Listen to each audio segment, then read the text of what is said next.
Welcome to the African History Network show right here on 910 AM, the Superstation, the future radio. Hey, I'm your host, Brother Michael Imhotep. It is Sunday, October 11th, 2020, and we are live. Well, it's been a jam-packed, busy week. We have a lot to talk about, and I have some announcements to make as well. A lot of people are talking about the vice presidential debates that took place this past Tuesday.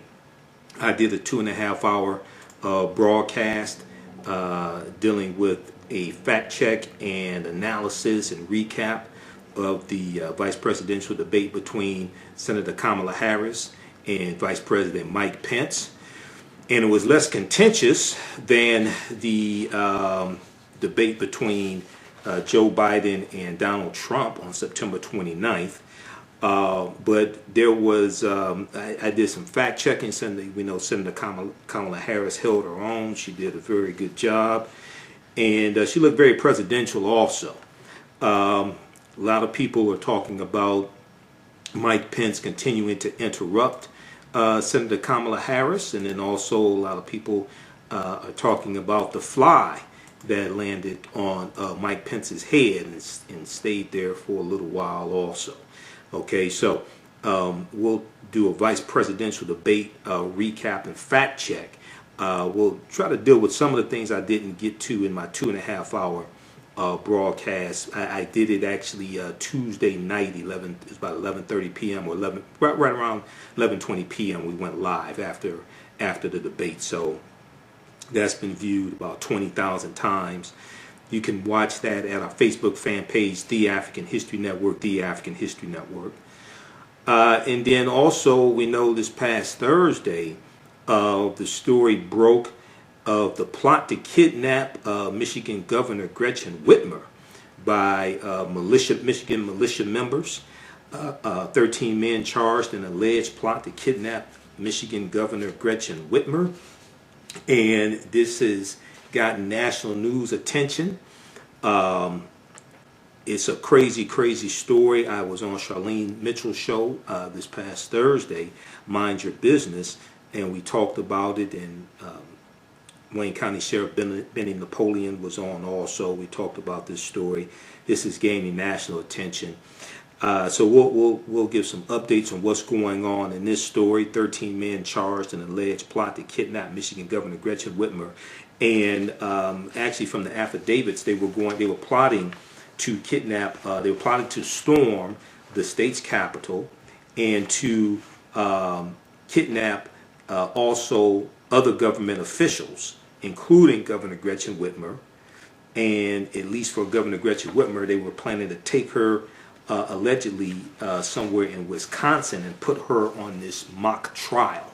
All right, and some sources are saying they were plotting possibly to kill her as well.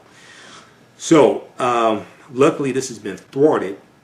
We saw Lieutenant Governor Garland Gilchrist interviewed by Ali Velshi this morning on MSNBC, Sunday morning, October 11th.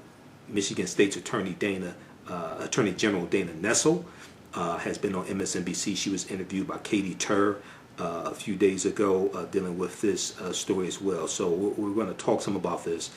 And then this past Friday, October 9th, I made my debut on Roland Martin Unfiltered. If you follow us on our Facebook fan page, The African History Network, The African History Network, you know we share Roland's daily digital show Monday through Friday, Roland Martin Unfiltered. And, you know, I used to guest host Roland's nationally syndicated radio show back in 2016 when I was doing nationally syndicated radio. So I made my debut on Roland Martin Unfiltered, and we talked about a few different topics. And this was one of those topics dealing with Governor Gretchen Whitmer. So I have a couple of excerpts that will share today from Roland Martin Unfiltered, the October 9th, 2020 edition. And it looks like I'll be a panelist each Friday on Roland Martin Unfiltered also. All right, so we'll talk about the plot to kidnap Michigan Governor Gretchen Whitmer, and how Donald Trump also said that Governor Whitmer was basically ungrateful for not thanking him. She thanked law enforcement, but didn't thank him. But it was April 17th that Donald Trump tweeted, "Liberate Michigan." See, Donald Trump encourages a lot of these white supremacists. Okay? He gives them cover. We remember September 29th, 2020 at the presidential debate. And Chris Wallace of Fox News asked him to denounce the white supremacists. He said sure he would do it. And then for the Proud Boys, he told them to stand back and stand by. Stand by, and Merriam-Webster put out the definition of stand by after the debate. Stand by means to stand ready or wait for you to be needed. Okay, this is what he did, and then right after he said that, the Proud Boys felt emboldened by this, and they started printing up T-shirts with their name on it in that slogan, "Stand back and stand by." They feel emboldened by this. This is reason number 453 why Donald Trump must be voted out of office, why he must be defeated, why he must be voted out of office. Okay? All right, so we'll talk about that. And then with Senator Kamala Harris, back in August, we dealt some with her prosecutorial record. We did a fact check on that. It came up some in the vice presidential debate. So today we'll do another fact check dealing with Senator Kamala Harris' prosecutorial record, because there's a lot of misinformation floating around on social media. And I don't know who makes these memes that everybody just shares and nobody questions the memes, nobody questions how'd you get this information. Notice these memes, like there's one meme that people keep circulating around that says she broke the record for locking up black men. And I asked the question, well, what was the previous record for locking up black men? Who set the record? And how many did she lock up to break the record? And people can't answer the question. You have one that says she locked up 1,500 black men for marijuana possession. They cite no sources for that. Where'd you get this information from? And at one of the presidential candidate debates, Representative Tulsi Gabbard of Hawaii, we talked about that before on this show. Representative Tulsi Gabbard from Hawaii attacked Senator Kamala Harris and said that Senator Harris says she's proud of her record as a prosecutor and that she'll be a prosecutor president. But I'm deeply concerned about this record. There are too many examples to cite, but she put over 1,500 people in jail for marijuana violations and then laughed about it when she was asked if she ever smoked marijuana. Okay, so we're going to go through and once again deal with this. We dealt with this back in August. We'll go through once again and deal with this fact check because Senator Kamala Harris' record when it comes to the marijuana violations is being misrepresented. We'll look at the fact checking from PolitiFact.com, and also we'll look at some fact checking from Mercury News as well. And what I find interesting is that it appears that I saw after that debate took place, I saw a lot of people, and then even also when Senator Kamala Harris at the Democratic National Convention, when she accepted the nomination to be vice president, I saw people circulating the video clip of Representative Tulsi Gabbard making these accusations. Now, they didn't cite any sources for the accusations. I saw this numerous times on social media. Okay, they didn't cite any sources for the accusations. They didn't cite any context. They didn't cite any fact checks for the accusations. They just circulated this information. When I see people circulating the meme, continue to circulate the meme that says she locked up 1,500 black men for marijuana violations. They don't cite any sources. And it appears they're taking this from what Representative Tulsi Gabbard said. But Tulsi Gabbard said she put over 1,500 people in jail for marijuana violations. But Tulsi Gabbard did not mention race nor gender. Representative Tulsi Gabbard on the debate stage did not mention race nor gender. So how does 1,500 people put in jail for marijuana violations, how does that become 1,500 black men? There's some more sleight of hand. And then we have to investigate who's making these memes that everybody circulates and nobody questions. Were these memes made by people who live in the United States? Or were they made by people who live outside of the United States? When you do research, these are questions that you start asking, where's all this stuff coming from? So we'll talk some about that. And then when I was on Roland's show, we dealt with this topic here, and we posted this article on our Facebook fan page, the African History Network, from CBSNews.com. Also, Huffington Post has an article about this as well. The Trump campaign has an ad featuring Dr. Martin Luther King Jr. and Jackie Robinson. Okay? And the families of Martin Luther King Jr. and Jackie Robinson are bashing the Trump campaign over this ad. They're calling it beyond insulting. They are demanding that the Trump campaign remove images of these African-American icons featured in one of Donald Trump's re-election ads. And, you know, some people continue to say that Dr. King was a Republican, but when we do the fact-checking on it, there's no evidence proving that he was a Republican, okay? And I've talked about this before on the show, so there was some fact-checking on that, but we talked about that on Roland Martin Unfiltered, so we'll share that clip with you as well. Families of Dr. King and Jackie Robinson bashed the Trump campaign for using these great men in a Trump campaign ad. This is how desperate Donald Trump is. Next thing you know, he may even try to say Malcolm X would have been a Republican, or Malcolm X would vote for Donald Trump if Malcolm X were alive today. You know, this is how desperate he is. Now, we know Donald Trump is out of the hospital, bless his little wicked heart. He's out of the hospital. New York Times, NBC News, New York Times reported today, Donald Trump resumed holding big public events a little more than a week after testing positive for the coronavirus. On Saturday, October 10th, Donald Trump greeted several hundred supporters gathered on the south lawn of the White House, telling the crowd from the balcony, "I'm feeling great." Masks were required, but Donald Trump peeled his off as he began his remarks. Now, masks were required to enter, but it wasn't mandatory that you keep the mask on. A lot of people took them off. Some people had them on, but a lot of people took them off. They basically, in general, were not practicing social distancing either in general. Now, public health guidelines suggest that Donald Trump should still be isolating, but with 23 days to go until Election Day, and polls showing him falling far behind Joe Biden. We saw another poll that came out this morning that had Biden ahead by 12 points nationally. Donald Trump is trying to project strength. He's trying to project strength, okay? Now, he's not projecting responsibility.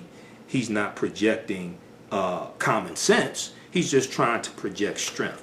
Now, Trump added 2 more rallies coming up this week in Iowa and Pennsylvania, on top of his planned appearance in Florida that's going to take place Monday, the 12th, okay, which is Indigenous Peoples Day, or some people still celebrate Columbus Day.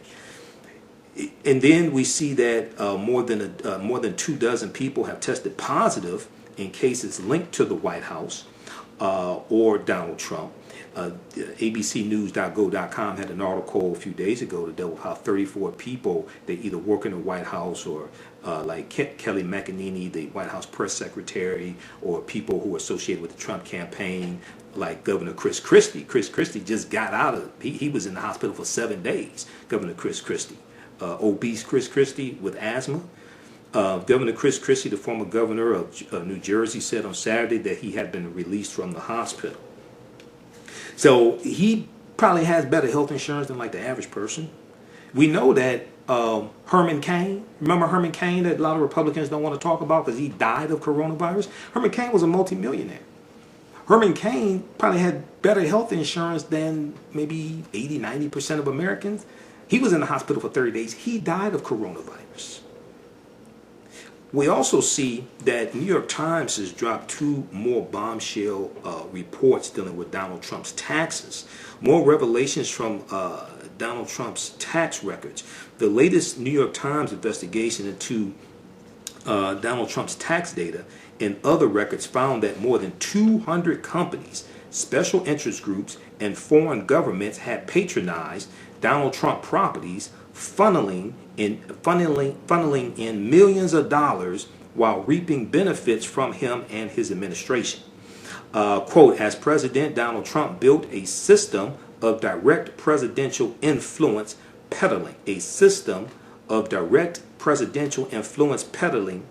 unrivaled in modern American politics, writes an investigative team that has been covering the president's finances and taxes for almost 4 years. Okay, so check out the findings at the New York Times. We'll talk about this some more later this weekend. Friday afternoon, I got a phone call from station owner Kevin Adele, and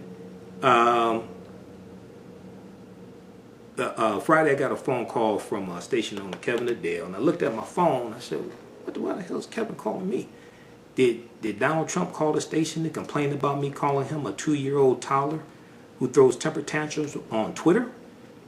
So I talked to station owner Kevin Adele, and he said, "Hey, we're making some changes to the lineup. We've got an opening Monday through Friday, 11 p.m. to midnight." He said, "Did you want it?" And I said, "Well, I used to do nationally syndicated radio. I used to do radio 5 days a week, sometimes 6-7 days a week. I don't know." So we talked about it. So the African History Network show will be on Monday through Friday, 11 p.m. to midnight Eastern Standard Time, right here on 9:10 a.m. Superstation.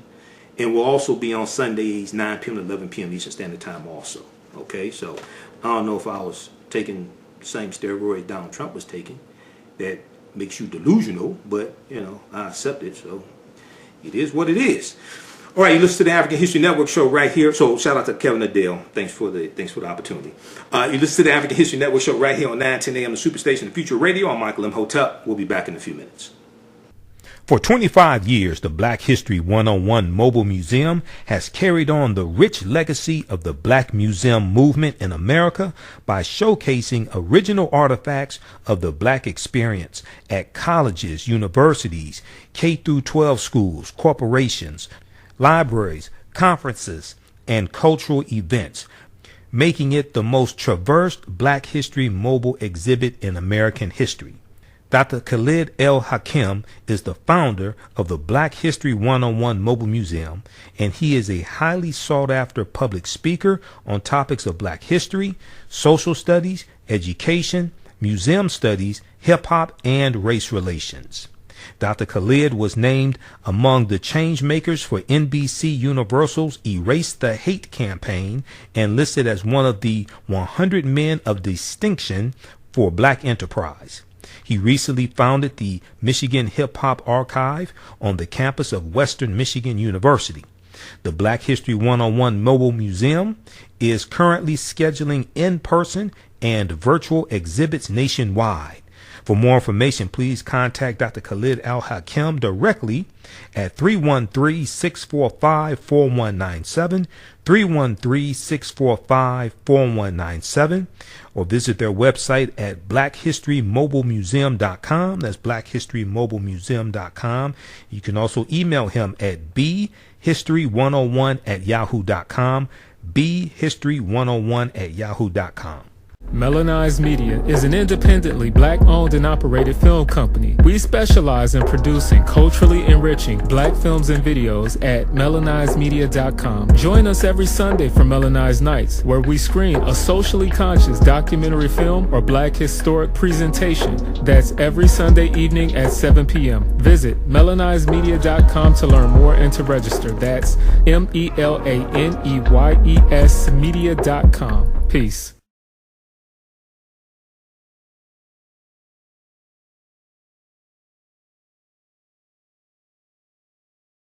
Have you tasted the world-famous No Frowny Brownie yet from the Pink Bakery?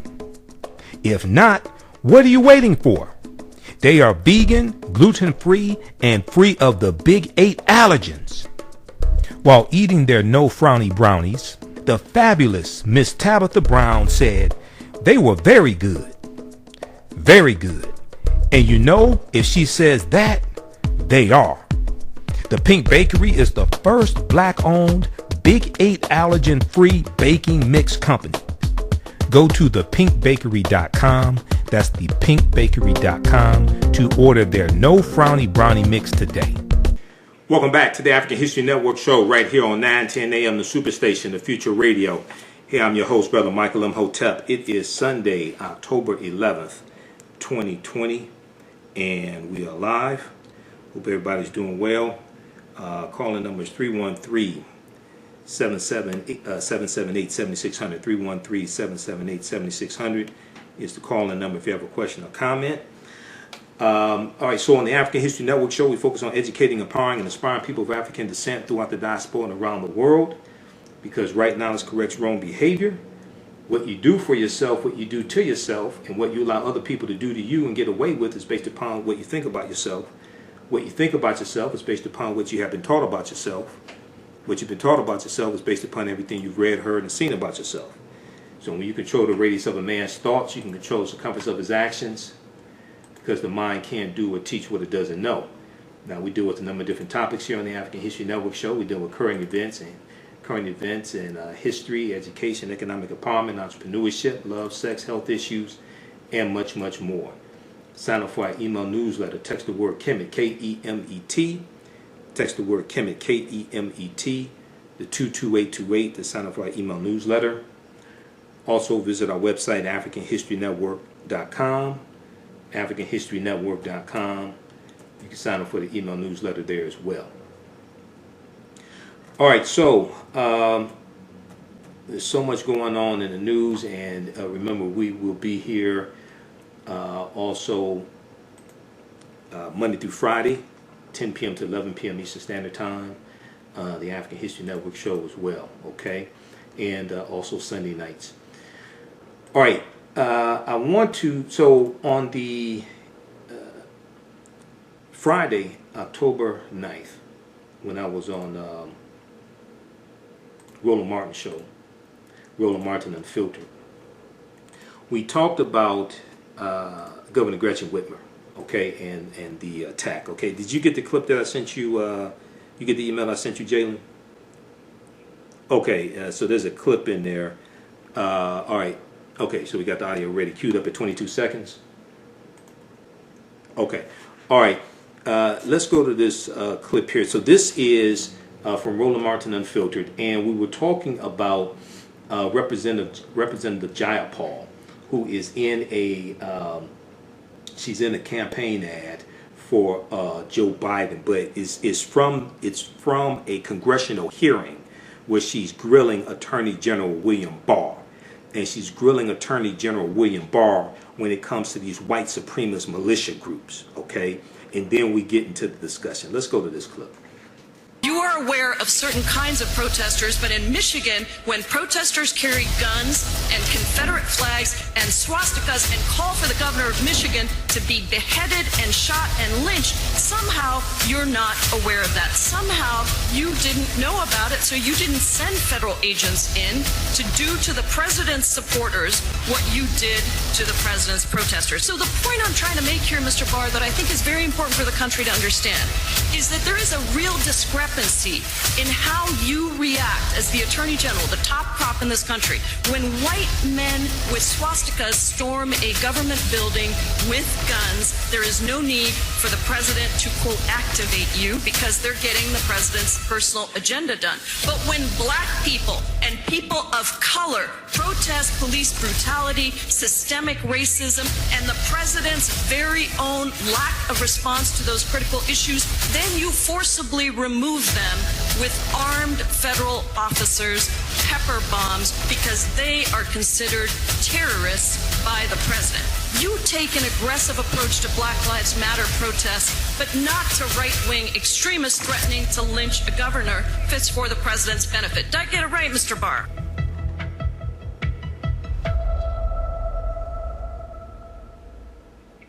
Bringing back Michael Imhotep, who joins us, and Joseph Williams with U.S. News and World Report. I want to talk about, though, that Representative Militia Jayapal ad, Michael.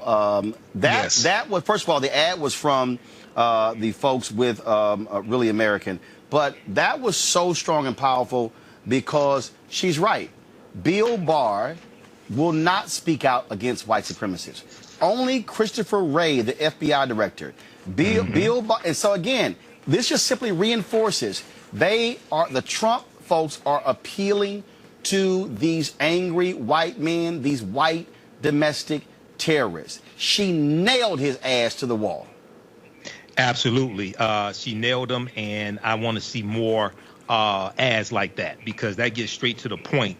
And what that does is that ties into Christopher Wray, that ties in FBI Director Christopher Wray, his testimony right around September 17th, 2020, and he said that the white domestic terrorists, they're the most lethal threat to America.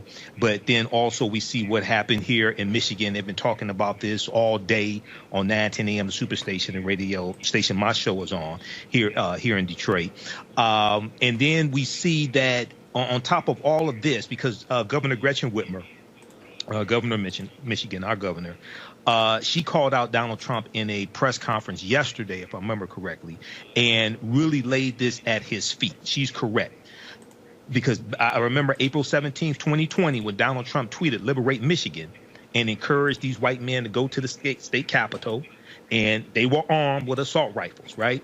So then he has the nerve to say that Governor Gretchen Whitmer did not thank him for the FBI and authorities breaking up this plot to kidnap members of the government in Michigan and possibly assassinate some of them, especially her. So what we see here, brother, is we see, as my friend Dr. Greg Carr calls them, the white nationalist party. We see the white nationalist party in cahoots with a lot of these white supremacists. And lastly, a Michigan State Attorney General, Dana Nessel.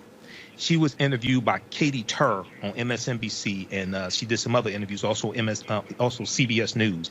And she talked about how they have seen these white supremacist nationalist organizations in the state capitol hobnobbing with law enforcement, hobnobbing with members of law enforcement at these protests, things like this. And this is another dimension to this as well. So, brother, this is why these are critical times, and we have to stay vigilant, and we have to pay attention to what's going on, and we have to protect ourselves also, because the Second Amendment applies not just to white people, but African Americans. Again, when you see the lack of anything from Bill Barr, the fact that he has said nothing about these arrests, it was a U.S. attorney, 20 different people, Joseph, who have been arrested, and again, Trump. Really, his only comment is blasting the governor. This is their base. So folks should not be shocked. In fact, I'm going to try to find the video. There's this white sheriff in Michigan who was on stage at a anti-mask rally with two of these white men who's arrested. And this fool actually tried to say, well, they could have been trying to arrest the governor, and the law allows for a felony arrest. A white sheriff is literally trying to come up with a defense for these white domestic terrorists. Joseph. Well, it's not anything new. I mean, we've seen this throughout Trump's presidency. I mean, think about some of the bizarre statements that he's made, including on the death of George Floyd. He said George Floyd would be happy that he signed a bill, that George Floyd was it was a tragic death, but, things happen. This has been a pattern.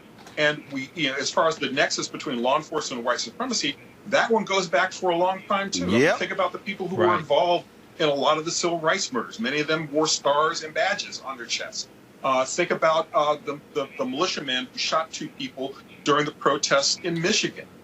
It's not unusual. And the problem here is that we've got so many guns in the population that anybody can take up arms and nobody will blink an eye. And I think also the problem here is the fact that if we had a functional Justice Department, if we had a functional presidency and an executive branch, we would not have necessarily these problems with militiamen running around thinking that they're going to kidnap politicians and overturn the state and spark what they think is a revolution. I mean, that's not how it goes. So I think that one of the things we need to do is look back hard at the Justice Department.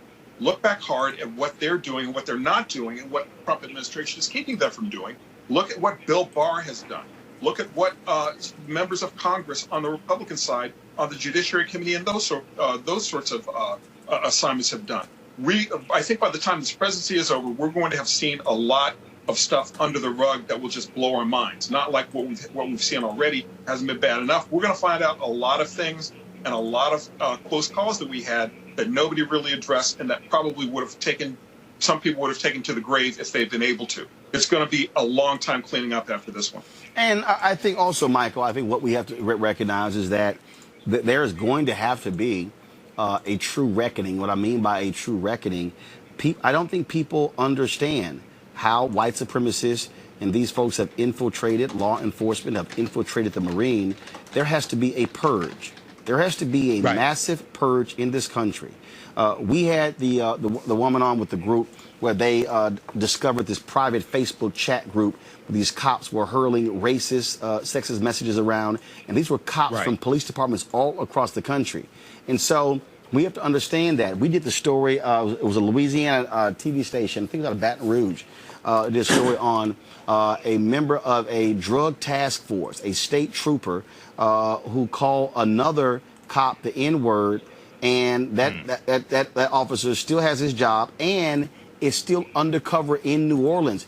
This station went so far as to publish this guy's photo and name because they were saying, what do you think? If he called a black man who's a fellow cop the N-word, could he very well railroad black folks in his cases? That's the kind of stuff that we have to understand is going on in this country.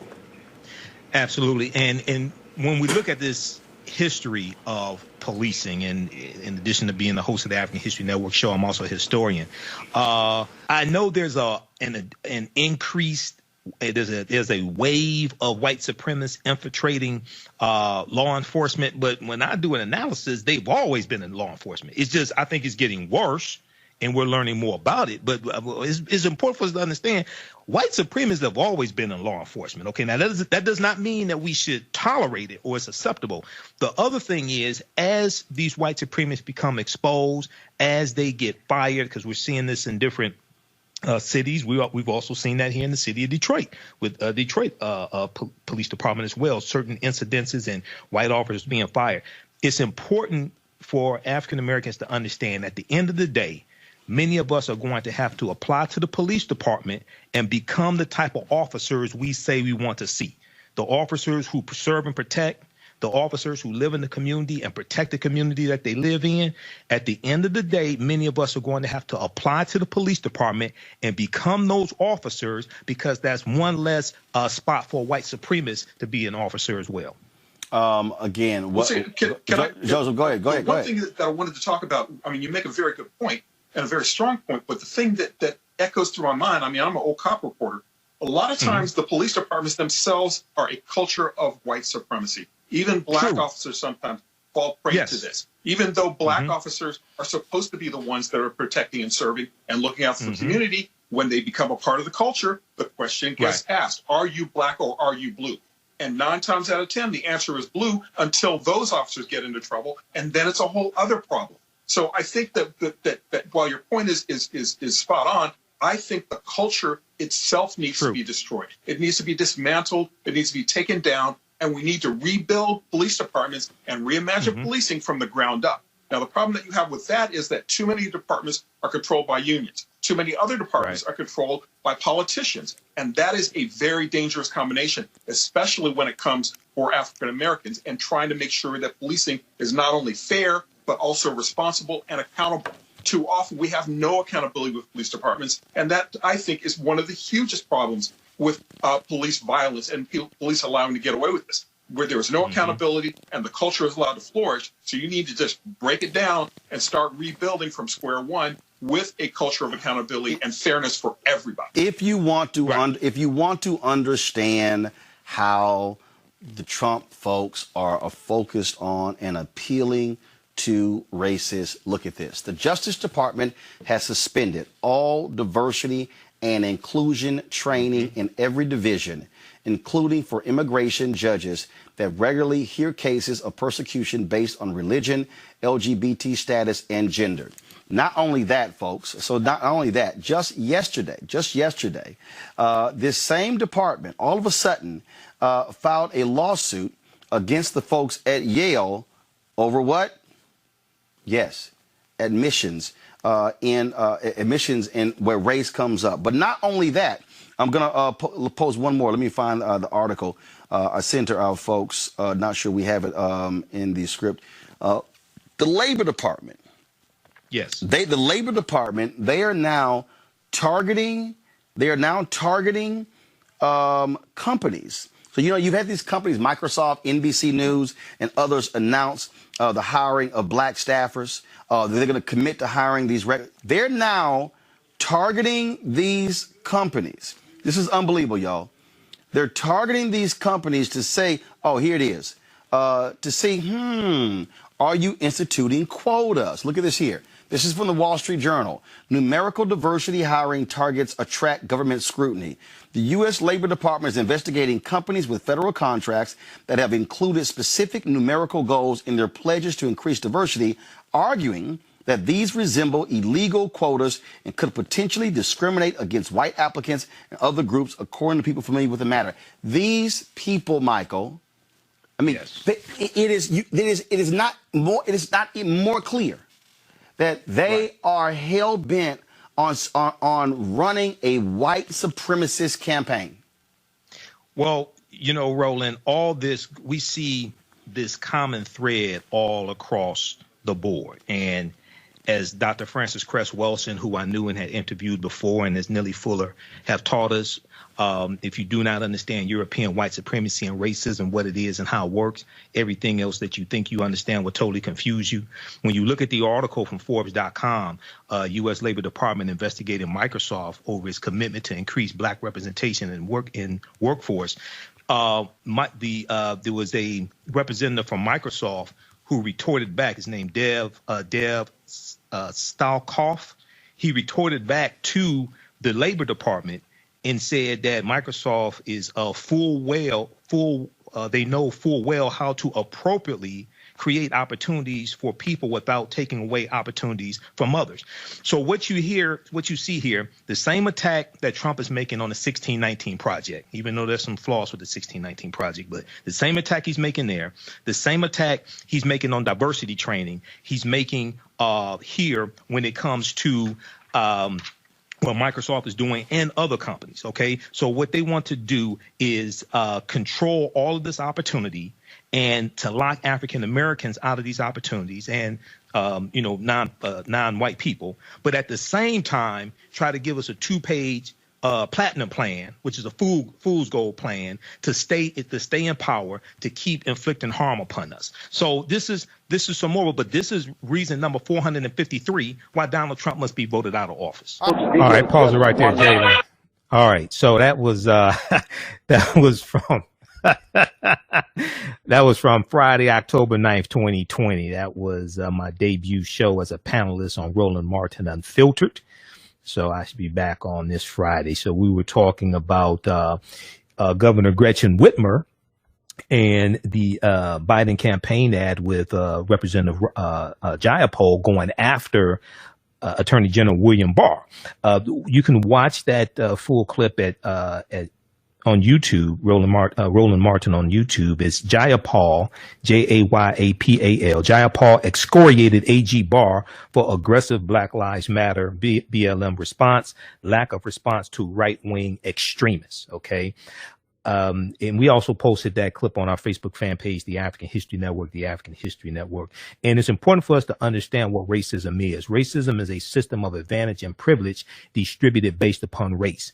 Racism occurs when one race of people control the majority of the wealth, power, resources, benefits, privileges, land, access to education, access to opportunity, media, jobs, healthcare, etc.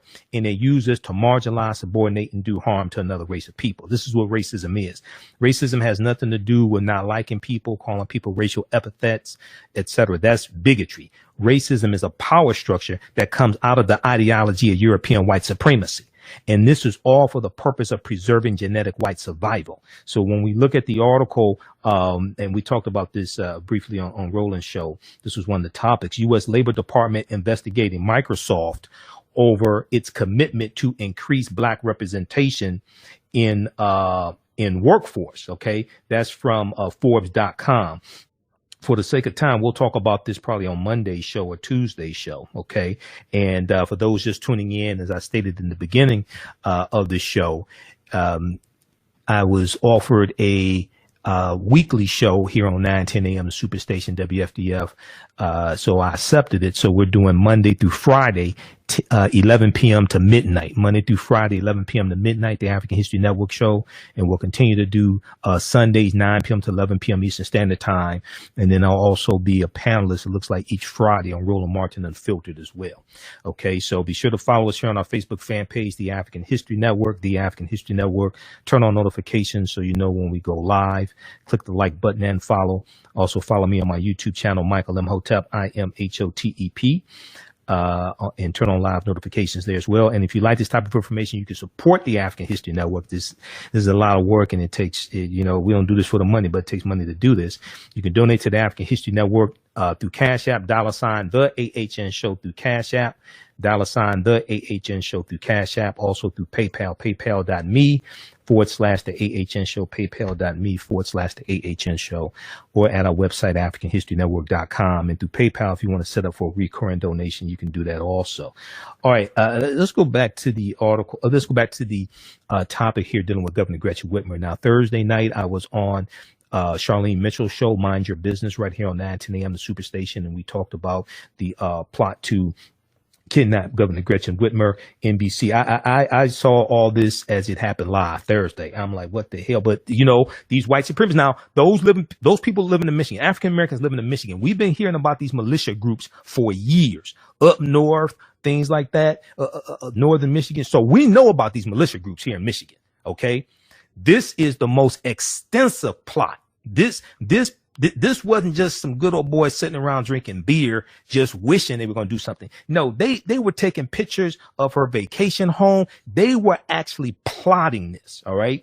When we look at the reporting from NBCnews.com, they have a really good article, and Detroit Free Press, Detroit News also have excellent articles dealing with this as well. 13 men charged in alleged plot to kidnap Michigan Governor Gretchen Whitmer. 13 men charged in alleged plot to kidnap Michigan Governor Gretchen Whitmer. The men discussed attacking a Michigan State Police facility and suggested shooting up the governor's vacation home, authorities allege. Now, they also have audio recordings. There was an informant who actually has audio recordings of them planning this. So this article, the extensive article, is from October 8th, 2020.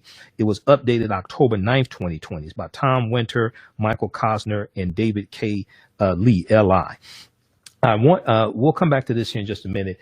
I want to go to this clip from MTP Daily on MSNBC. I'm not a big fan of Chuck Todd, but anyway, U.S. attorney group conspired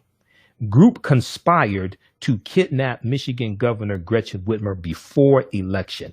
Group conspired to kidnap Michigan Governor Gretchen Whitmer before election. Let's go to this clip, Jalen. Start with you. They filled in some gaps, but not a lot. Not a lot, Chuck. Yes, it would be great, and I don't understand why questions weren't allowed to be asked or answered there. I mean, particularly because it would be great to get a little bit more of a sense of the ideology here. Unfortunately, we don't yet have the court documents. I believe I heard the Attorney General Dana Nessel say that it was the Gloverine Watchmen that these individuals were associated with, in announcing the arrest of 7 more people on state charges. That's very typical in these type of cases, Chuck, because sometimes the states have the ability to make charges that the federal authorities can't, just because of law and the statutes between the state and the federal government. I think it's interesting to note all these men fit a typical profile that we see, which is mid to late 30s, early 40s. The possession of weapons charges and the commission of a felony are important charges because those carry mandatory sentences that are stacked on top of whatever they're convicted with in their initial charges, the violations of the state terrorism laws. As far as the original reason why we're here talking today, which is the 6 people that have been charged federally, separate from the charges the Attorney General mentioned, all of those people could potentially face life in prison for those plots. So I think that that's important They did call these individuals, quote, violent extremists, according to Andrew Burge. He's the U.S. attorney who's prosecuting this. The FBI mentioned extremists. There's two quick things that I want to point out. One, the involvement of the FBI JTTF. So while there is no domestic terrorism statute in the United States, and there's several reasons for that, the involvement of the JTTF tells me how, and the involvement of the state police tells me how seriously they took this plot because of those investigative techniques that they can bring here, very similar to if this was, say, an ISIS plot. That's the first thing. The second thing is, in the federal charging documents, I want people to understand and appreciate this.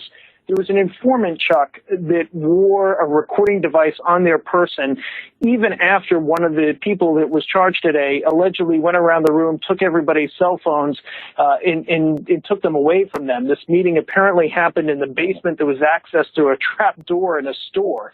And in that meeting, they took away everybody's cell phones. That person, who's an informant, stayed in that meeting and recorded that meeting, which was helpful for the charges being brought today. That takes two things. One, a lot of bravery and guts, and two, to put a informant in a situation like that, Chuck, requires an awful lot of coordination and expertise by law enforcement.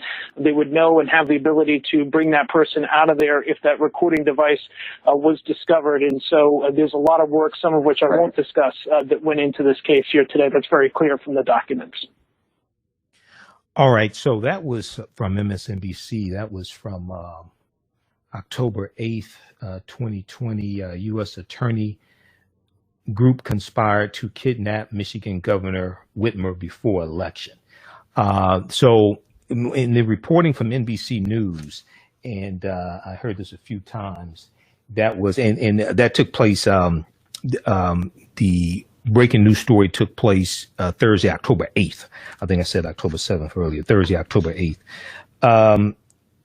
According to the reporting from NBC News, even though this was an extensive plot, Governor Whitmer, they stated initially that at no time was Governor Whitmer in imminent danger, but we do know this is like the most extensive plot. I mean, they had explosives. They were planning to use explosives, all different types of things. Okay, we'll talk about this on the other side of the break.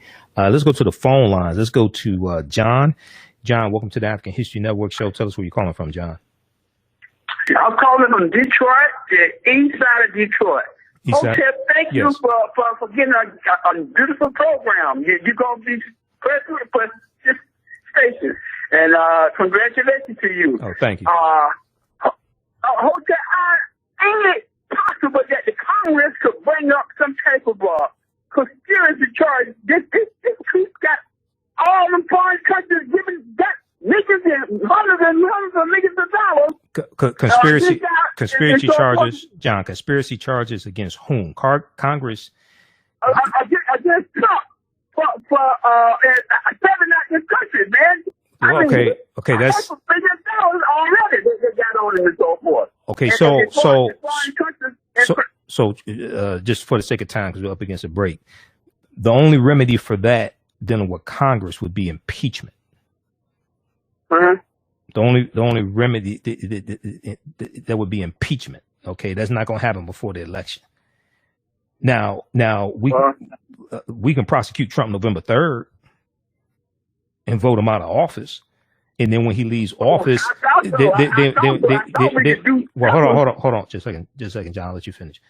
Then after he leaves office, January 20th, 2021, then the states can prosecute him, like Attorney General Letitia James in the state of New York.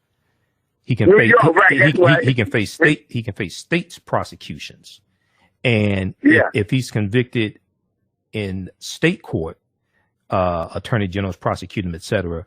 A presidential pardon does not absolve him of state charges. A presidential pardon does not absolve him of that. Only federal charges as a presidential charge and absolve you of that. Go ahead. We have 2 minutes before the break. Go ahead and finish your thought, John. Well, I just want to know, could taxpayer get involved in the conspiracy of the United States? It's called an election, John. It's called an election. Vote his ass out. It's called an election. That's You're right. Yeah. That's what we're talking about. that. Okay. All right, John. Keep listening. All right. But Thanks thank you. Oh, Thank you. Congratulations to you. All right. Thanks, John. People, we don't have to take this. Come on. All right. So we when we look at early voting as of October 7th, and I've got the information here. I just had it here. As of October 7th, we see that 5.1 million people have voted early in 31 states, and that's from the U.S. Elections Commission. Information from the U.S. Elections Commission.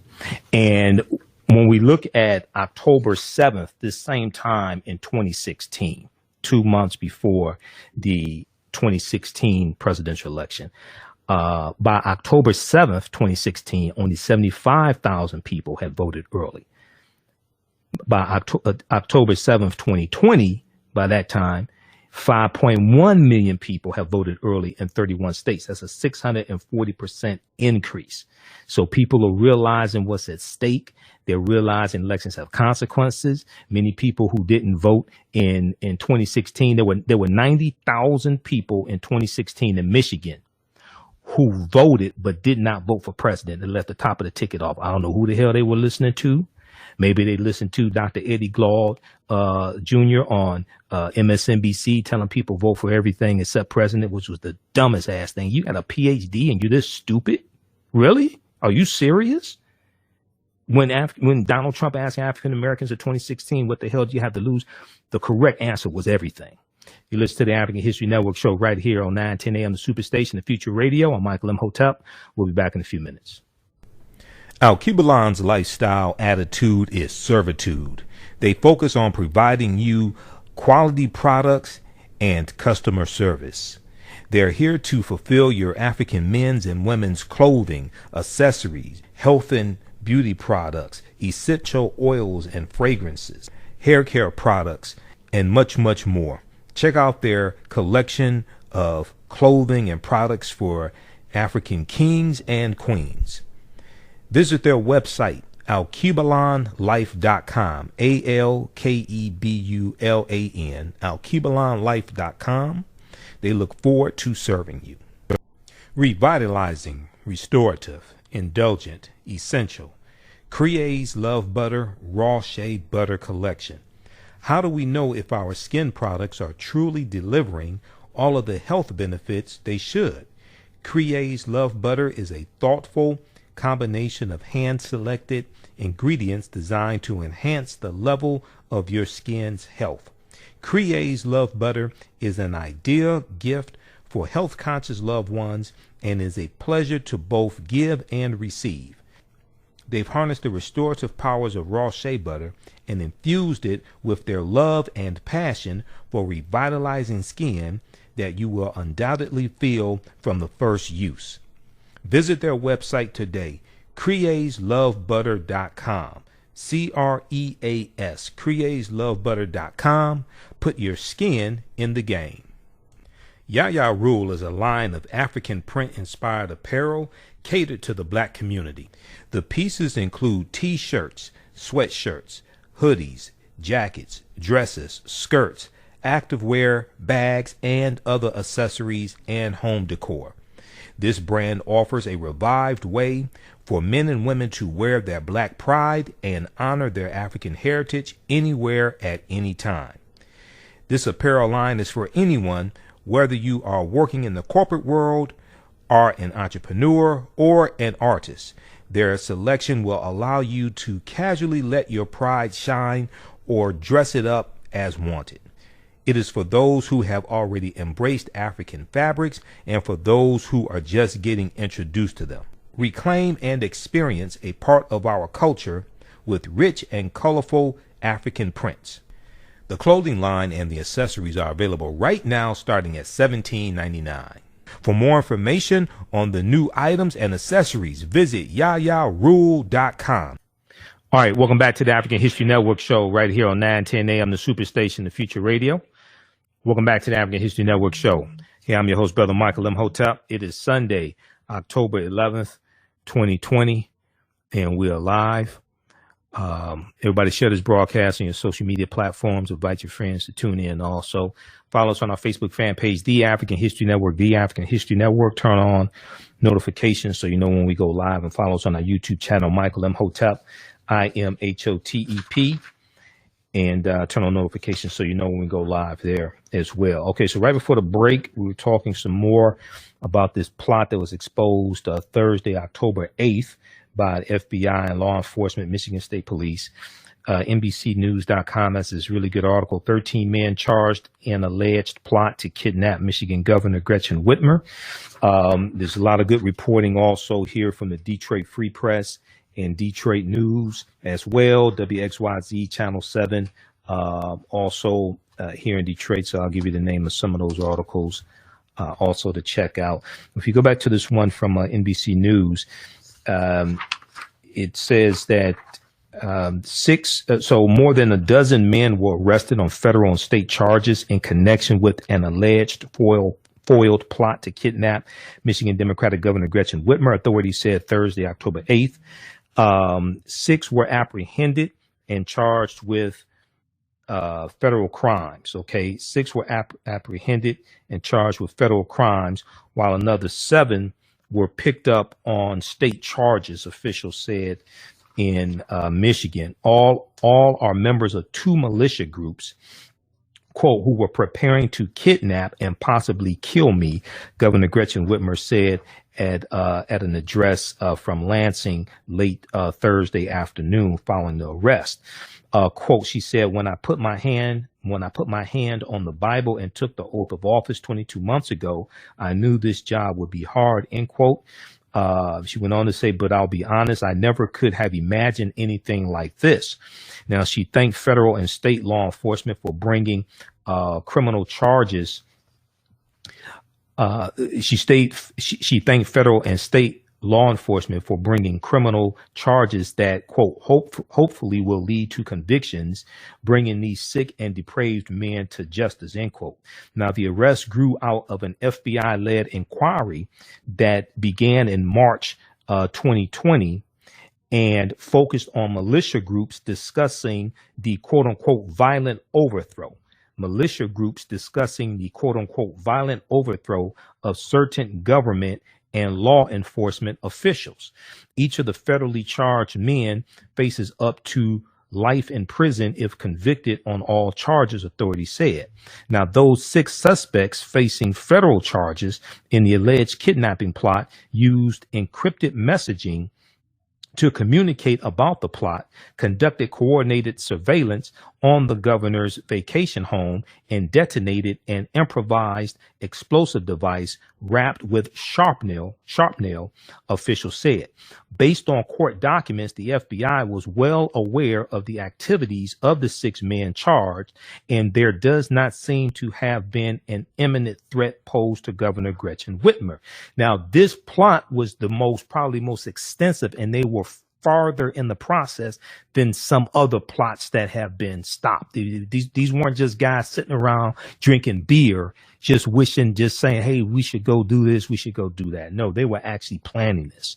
Now, the documents identify the defendants as Adam Fox, Barry Croft, Ty Garbin, Caleb Franks, Daniel Harris, and Brandon Caserta, Caserta, at a meeting in July 2020, allegedly attended and recorded by one of the informants. The men, quote, discussed attacking a Michigan State Police facility, and in a separate conversation at the meeting, Ty Garbin suggested shooting up the governor's vacation home, end quote, authorities said. Then at a July 27th, 2020 meeting, Adam Fox and an informant discussed a possible kidnapping of Governor Gretchen Whitmer, who's a Democrat, and oftentimes she's attacked by Donald Trump, okay, the traitor-in-chief, the first Russian president of the United States. Then at a July 27, 2020 meeting, Adam Fox and an informant discussed a possible kidnapping of Governor Gretchen Whitmer, with the defendant allegedly saying, quote, snatch and grab, man, grab, some words we can't use on the air, some F word, things like that. Just grab her, etc., some other words we can't use. Because at that point, we do that, dude, it's over. Now, Fox said that after kidnapping the governor, the group would remove her to a secure location in Wisconsin for trial, according to the criminal complaint. The alleged conspirators used code words and encrypted platforms to shield their discussions from authorities, according to U.S. Attorney Andrew Burge, B-I-R-G-E, for the Western District of Michigan. All right, I want to go to this clip here. This is from this one here is from Rachel Maddow's show. Rachel Maddow interviewed Michigan State Attorney General Dana Nessel. Alleged domestic terrorists used armed protests at Michigan Capitol for recruitment. Let's go to this clip. Viewers, if there are links between any of the people who have been charged and that very high profile set of demonstrations we saw in Michigan earlier this year, where armed right-wing groups, among other things, stormed the legislature in order to make their displeasure known about efforts to slow coronavirus in the state. They did things that, threatened to lynch the governor, at least hyperbolically, in terms of their political rhetoric at that event. Are there links between those demonstrations and these individuals who are charged today? I would say absolutely there are links. Those individuals were there. And if you saw any of the photographs from that event, you might remember a picture that actually my state senator took where you see armed gunmen who are hovering over the state Senate as they are actually in session. Some of those individuals are the same people that were charged in these indictments. And it served really as a recruiting station for to engage membership and to recruit new members. So absolutely, those events were crucial and pivotal in terms of them organizing and then actually having new members join their organization. Do you believe that any of these plots were imminent? Do you believe that Governor Whitmer was ever in real physical danger? Yeah, I think that all of the organizing and all of the trainings that they were doing and all of the tactical work was leading towards this event. And there was actually some mention, it seemed, that there was an intention to carry out some of these plots prior to the election. So absolutely, we believe that the governor could have been in grave danger. And as I always say, I'd rather have a poor conspiracy case than the strongest homicide case. And it was nothing more important than saving the governor's life. But that being said, I think we have a very strong case, a very compelling case, both the federal and the state cases. The activities of these individuals, at any time they could have carried out any of these plans. They were ready, they were prepared, and obviously we're fortunate that no lives were lost. Yeah. All right, so that was from October 8th. I think that was, October 8th. That was Rachel Maddow's show, MSNBC.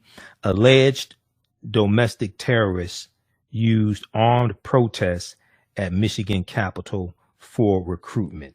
So in that clip, you heard Dana Nessel, who is the Attorney General for the state of Michigan. All right, so check that out at msnbc.com. Let's go to the phone lines. We have Theo on the line. Theo, welcome to the African History Network show. Tell us where you're calling from. Well, thank you, and happy Sunday to you.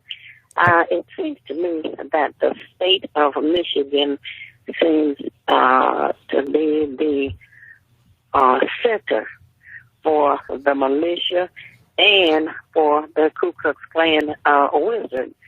And you remember Timothy McVeigh, right? Mm-hmm. Right. Timothy McVeigh was from Michigan and the Michigan militia. Right. He's the one who had worked with a team to blow up the federal building in Oklahoma. Mm-hmm. So it just seems that there's a lot of planning activity going on here. And I think that if the governor had made some kind of attempt to put the militia on notice when they were at the Capitol originally, I believe that was in April, this may have turned out a little bit different. Yeah, they were there April 30th. Well, if Donald Trump told them to stand down, if this is Donald Trump encourages, because Donald Trump tweeted April 17th, liberate Michigan. Donald Trump has encouraged. That's right. Donald Trump has encouraged this type of behavior, and he's been attacking Democratic governors who put in place executive orders to shut down certain businesses because guidance was not proper guidance was not coming from the White House. There was no viable national strategy coming from the White House. And then when you read the expose that Vanity Fair did on Jared Kushner and Jared Kushner's lack of leadership, they were talking about how Kushner was not providing the proper ventilators. Kushner was not providing the proper support to Democratic governors because they were going to blame the Democratic governors when things failed. It wasn't really until the red states started being ravaged by coronavirus that that the White House is really going to start moving, because now it's hitting quote unquote our people. As long as it's Democratic states, okay, they really didn't care. And then if we go to Moscow, Mitch McConnell was saying that the Democratic states who were asking for federal funding, they should be allowed to go bankrupt. Governor Cuomo of New York, he retorted back. He said, wait a second. Each year, Democratic states put more into the federal pot than the Republican states do. But when we look at who the takers are, the Republican states are the ones who do more taking. He said, so who's bailing out who?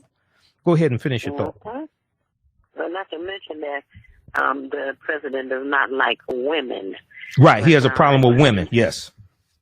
Oh, yes. Mm-hmm. Now, this other issue, first let me tell you this, it was on my voicemail, it says, ditch Mitch, dump Trump, and shame Jane. Okay. She said now, ditch. D with a D is in dog. She didn't say the other words. This is FCC regulated radio, just so people understand. Okay, go ahead. Right. You know, oh man, I wanted to ask you about this diversity issue. Okay. Where Donald Trump is now sending communications around to all of the companies that receive federal contracts, telling them that if they don't stop any kind of diversity training or diversity measures that will hire non-white people, that he's canceling the contracts. Yeah, we talked about that on Roland's show, son. We talked about that a little bit when I was on Roland Martin's show, and I played the clip here. I heard it.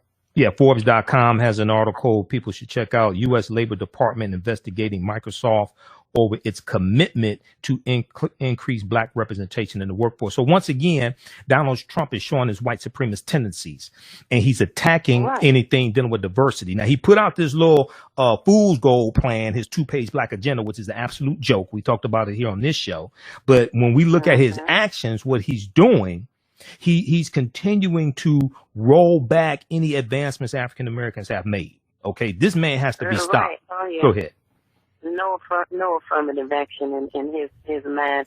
But the reason that I bring it up again is because for those people who say they're black, who don't understand what is going on, this is a very, very strong reason to understand why November the 3rd is important for us to vote and important for us to relieve him of his presidential position. Oh, absolutely. Well, elections have consequences. And when I teach about principles of political self-defense, we have to understand how to protect gains that were made. But you can't protect gains if you're under the misconception that no gains were made. He's consistently reversing these policies that were put in place to help us. Okay. So in 2016, when he asked African Americans, what the hell do you have to lose? The correct answer was everything. All right. Everything. Okay. Thanks for calling, Theo. I got to get these other callers. Can you you can call into my weekly show. We start Monday, October 12th, Monday through Friday, 11 p.m. to midnight. Okay. All right. Oh, okay. Yeah. Thank you. Yeah. All right. Yeah. So I'll be on 6 days a week, it looks like. Okay. Hey, all right. moving on up. Yeah, well, we'll see. I don't know. We're moving. I don't know if it's on up, but anyway. All right. All right. Thanks. Okay. Next, let's go to Yusef. Hey, Yusef, welcome to the African History Network show. Thanks for calling. Tell us where you're calling from. We have Yusef on. Yeah, I'm here. Yeah, Yusef. Okay. Hey, welcome to the African History Network show. Thanks for holding. Tell us where you're calling from. Yeah, it's no problem, man. I'm very in tune to this, brother, and greetings and peace to you. How you doing? Are you there? Yeah, I'm here. Can you hear me? Yeah, I'm doing good. Okay. Where you calling from? Which city you calling from? I'm out here in Houston, Texas. Houston, Texas. Okay, go ahead. And I just referred to one of the comments you made about voting. Mm-hmm. Okay, you have electoral vote, brother. Electoral vote takes away all the votes of the state. You talking about the Electoral College? Hillary Clinton won. Wait, you talking about the Electoral College? Now, Slow down. Can you hear me? Slow down. You're talking about the Electoral College? Yes, sir. Okay. I'm very familiar with it. Have you seen my lecture that I've done dealing with the Electoral College? Well, actually, I just was blessed to host up to get it, Yeah. find I'm very. you. This is my first time hearing you. Yeah, I'm very familiar with the Electoral College and how it works. Created. I'm trying to save you some money. Okay. But I'm very familiar with the Electoral College and how it works, but it's based upon the popular vote per state. That's what it's based upon. This is what people don't understand. Okay, Michigan has 16 Electoral College votes. You have no clarification in that because Hillary Clinton won the popular vote, which I have no preference for Hillary or Donald Trump or actually Joe Biden.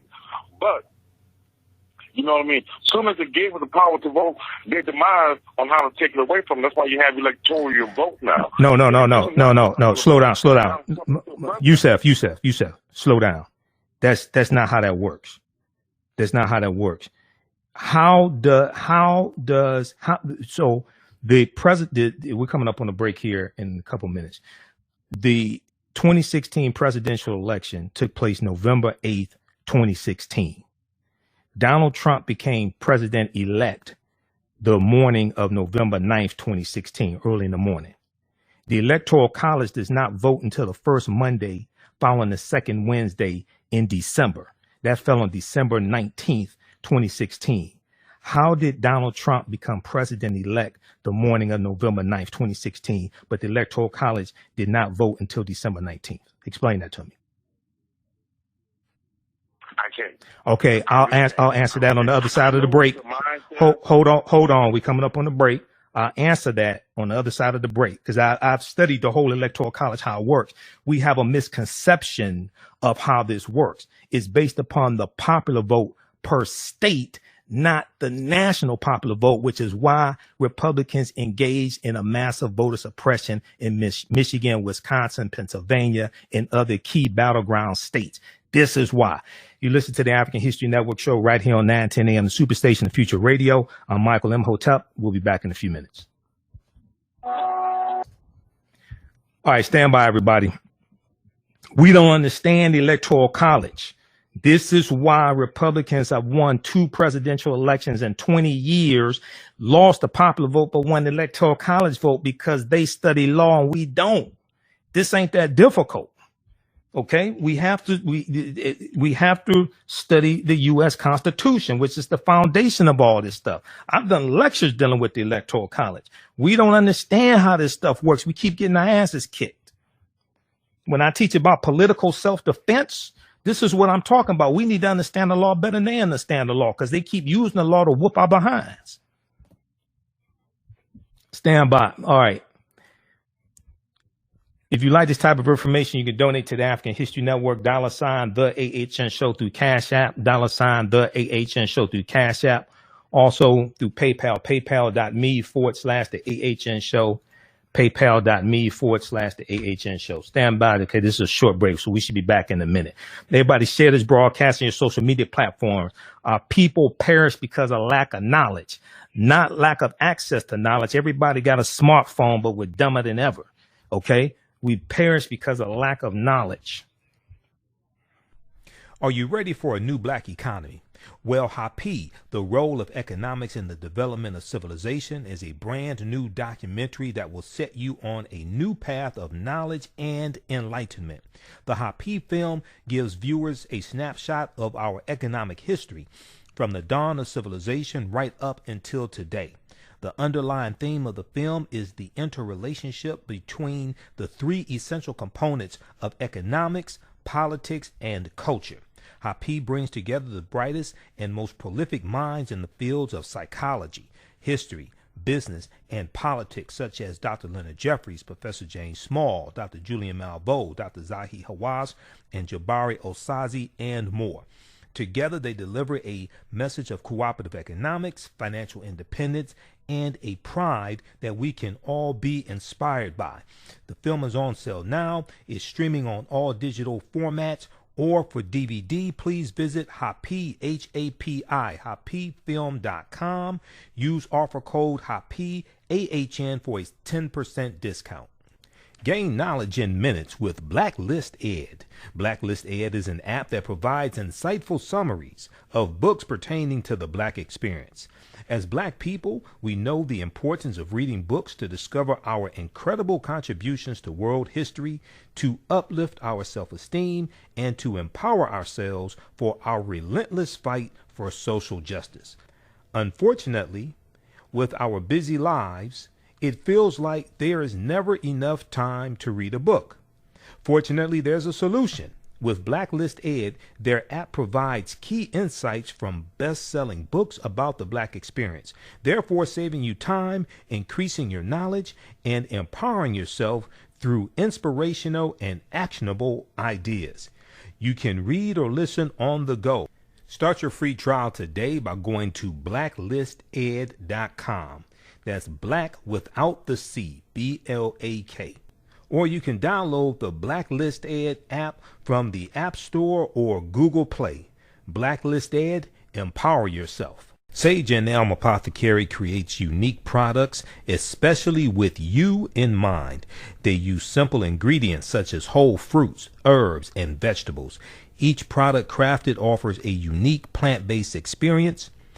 Their holistic approach to self-care formulate their product inventory. They're proud to serve our community of plant-based product supporters and offerings for the entire family. Sage and Elm Apothecary designs over 60 different beautifully handcrafted soaps, natural toothpaste, hydrating oils, deodorants, face masks, shampoos, conditioners, and so much more. Visit their website at sageandelmapothecary.com. That's sageandelmapothecary.com, APOTHECARY, and find out about their upcoming events throughout the year. Allow Sage and Elm Apothecary to provide for all of your plant-based needs. Use promo code AHNWinter20, AHNWinter20 for a special discount. Welcome back to the African History Network show right here on 910 AM, the Superstation of Future Radio. I'm your host, Brother Michael Imhotep. It is Sunday, October 11th, 2020, and we are live. And don't forget, we are here starting October 12th. We are here Monday through Friday, 11 p.m. to 12 midnight Eastern Standard Time. And then we are back here Sundays, 9 p.m. to 11 p.m. Eastern Standard Time as well. So my daily show starts October 12th, which happens to be Indigenous Peoples Day. Some people call it Columbus Day.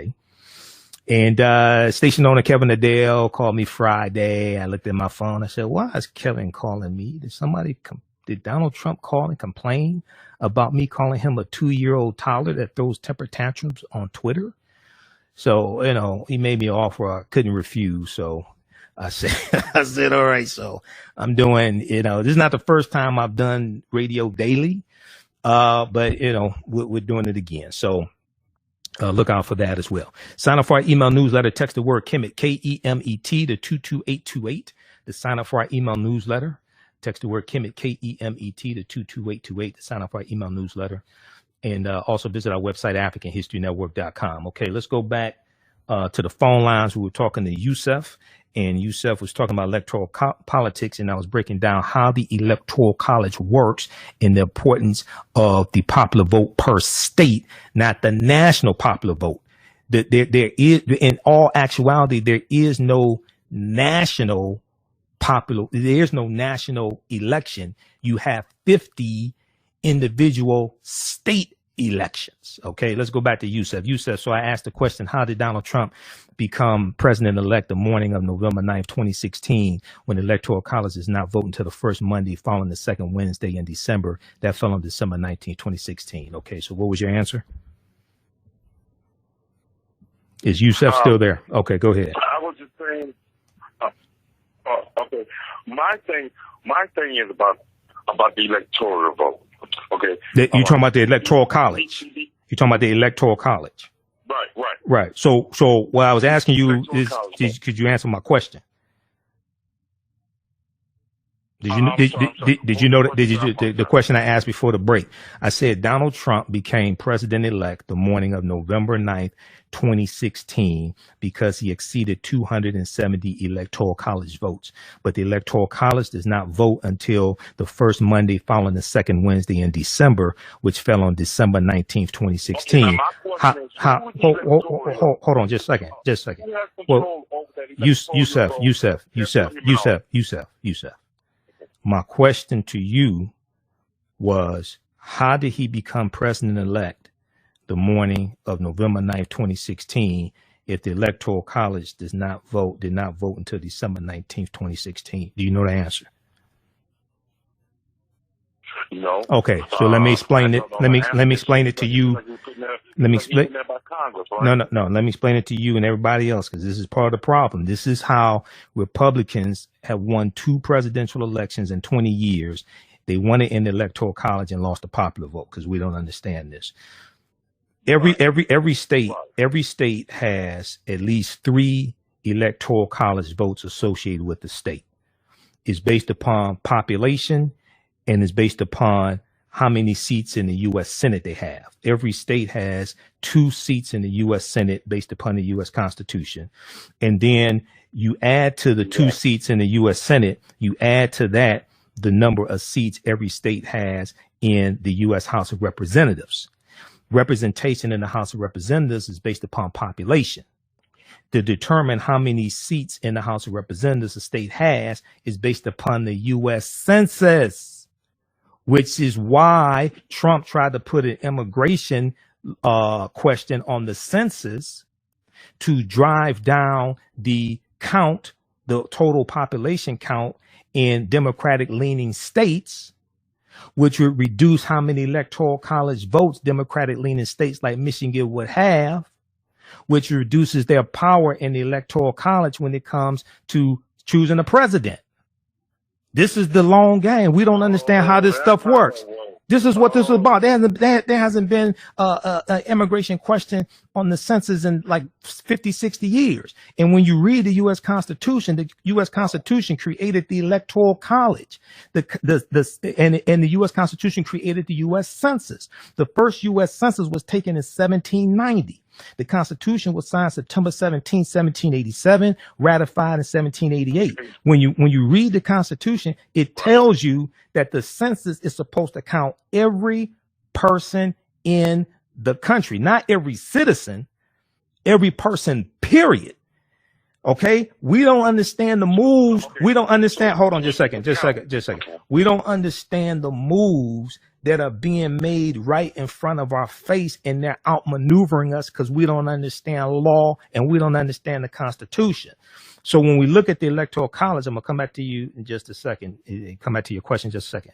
When we look at the Electoral College, population, when you have cities, just like for instance, the city of Detroit, I think it was right around the 2000 census, when we lost population count, we lost a congressional seat in the House of Representatives because of the loss of population. All right. So when it comes to the electors in the Electoral College, those are usually party loyalists. The Democrats have their electors. The Republicans have their electors. Okay. So people misunderstand what happened in the 2016 election. The national popular vote is not what matters. It's the popular vote per state that matters. So Donald Trump won Michigan by 10,704 popular votes. He then got the 16 electoral college votes associated with Michigan. He won Michigan, Wisconsin, and Pennsylvania by 78,000 popular votes. What matters is the electoral college map and the road to 270 electoral college votes. But you get 270 or more electoral college votes by winning the popular vote in the state. This is why when people say the popular vote doesn't matter, that's not true. It's the popular vote per state that matters. Republicans understand this and we don't.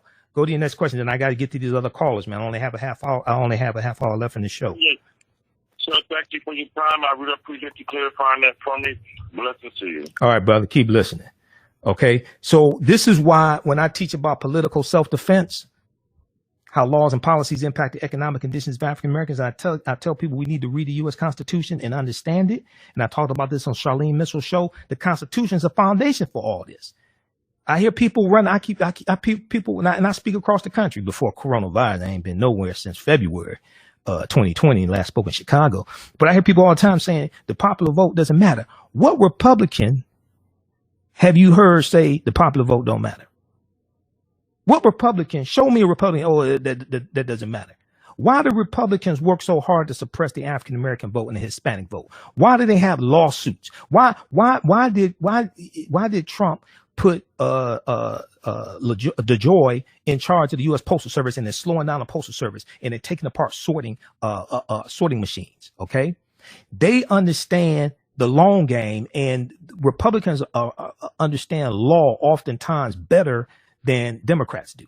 Now, I'm neither Democrat nor Republican, but I'm not stupid. Also, I know we have to understand, we have to study law.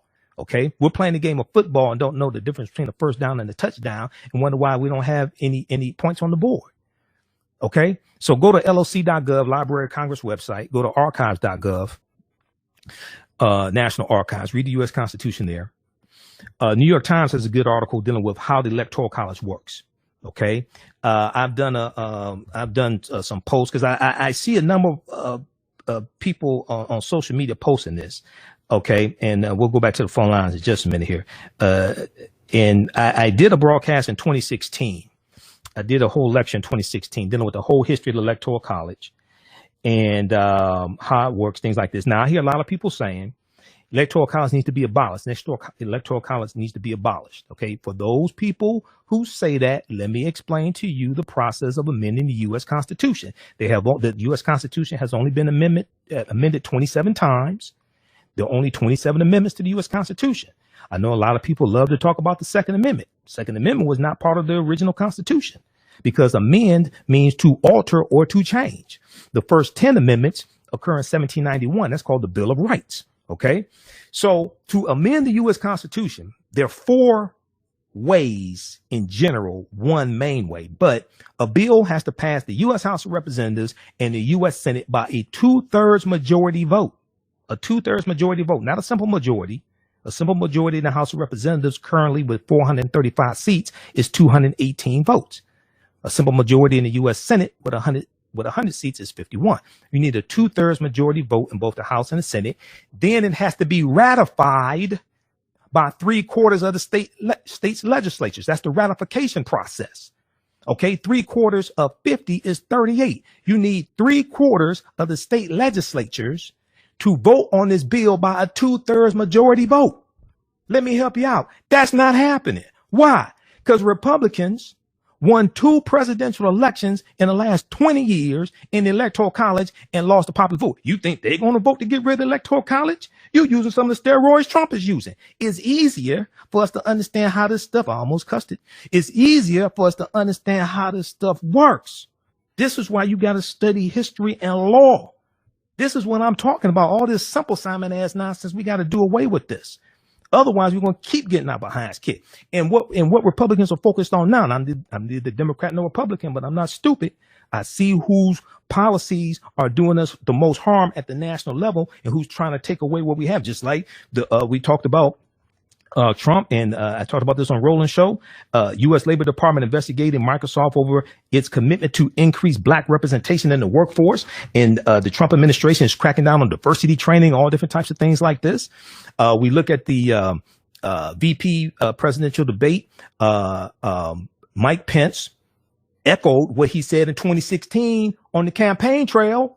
Okay. When he basically said, he intimated that he doesn't think implicit bias exists in policing and things like this. That's what he said in 2016.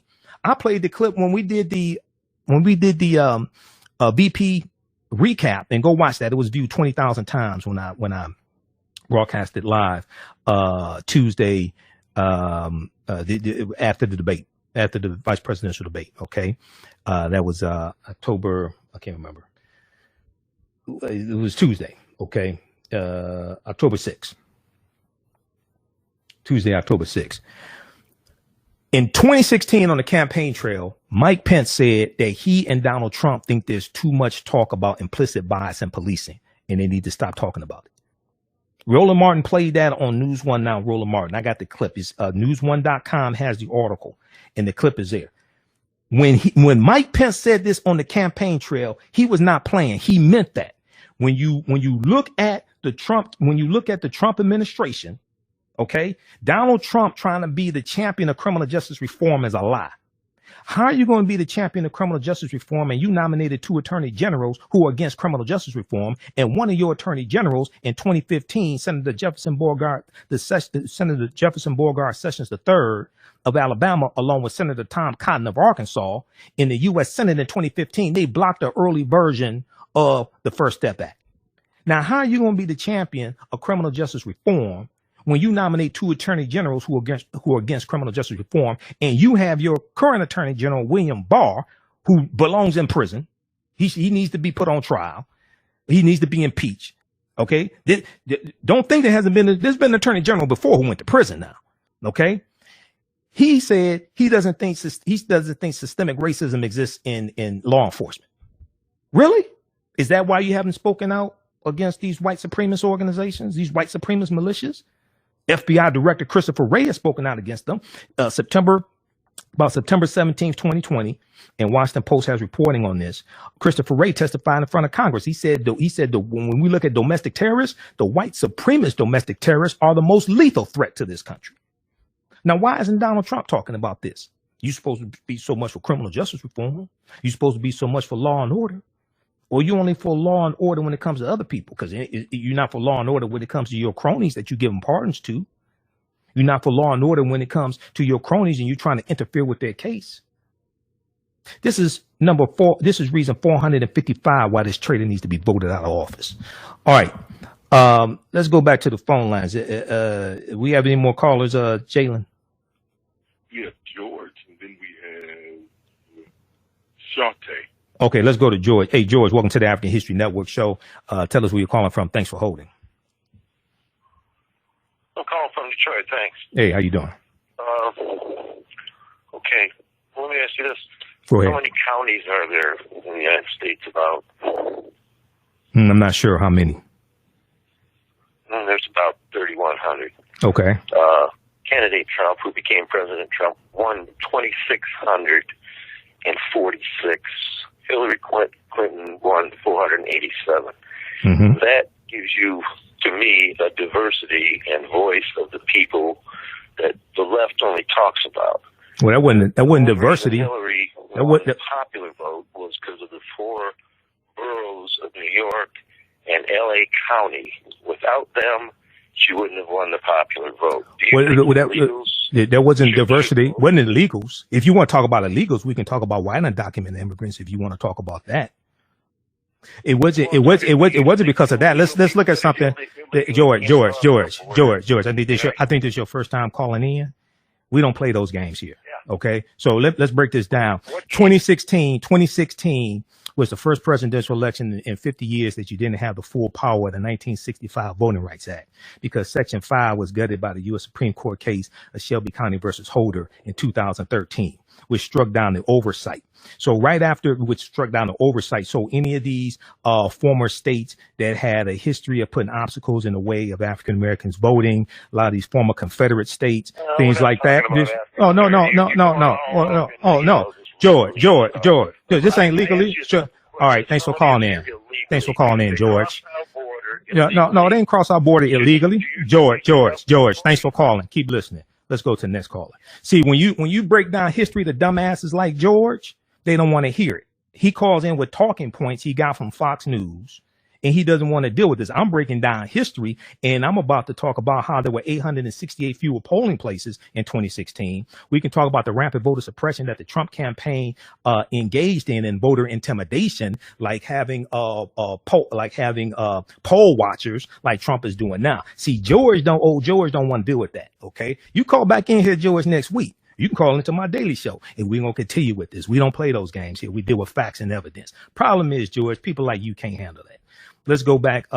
Let's go. And people read thenation.com. Read the series of articles that Ari Berman wrote for The Nation, because there were 868 fewer polling places in 2016. George don't want to deal with that. There are approximately 1,700 fewer polling places today. The majority of those polling places were shut down in areas that have a higher African American, higher Hispanic population. Okay, so you gotta be very careful when you talk about undocumented immigrants. Undocumented, because Europeans stole an entire nation.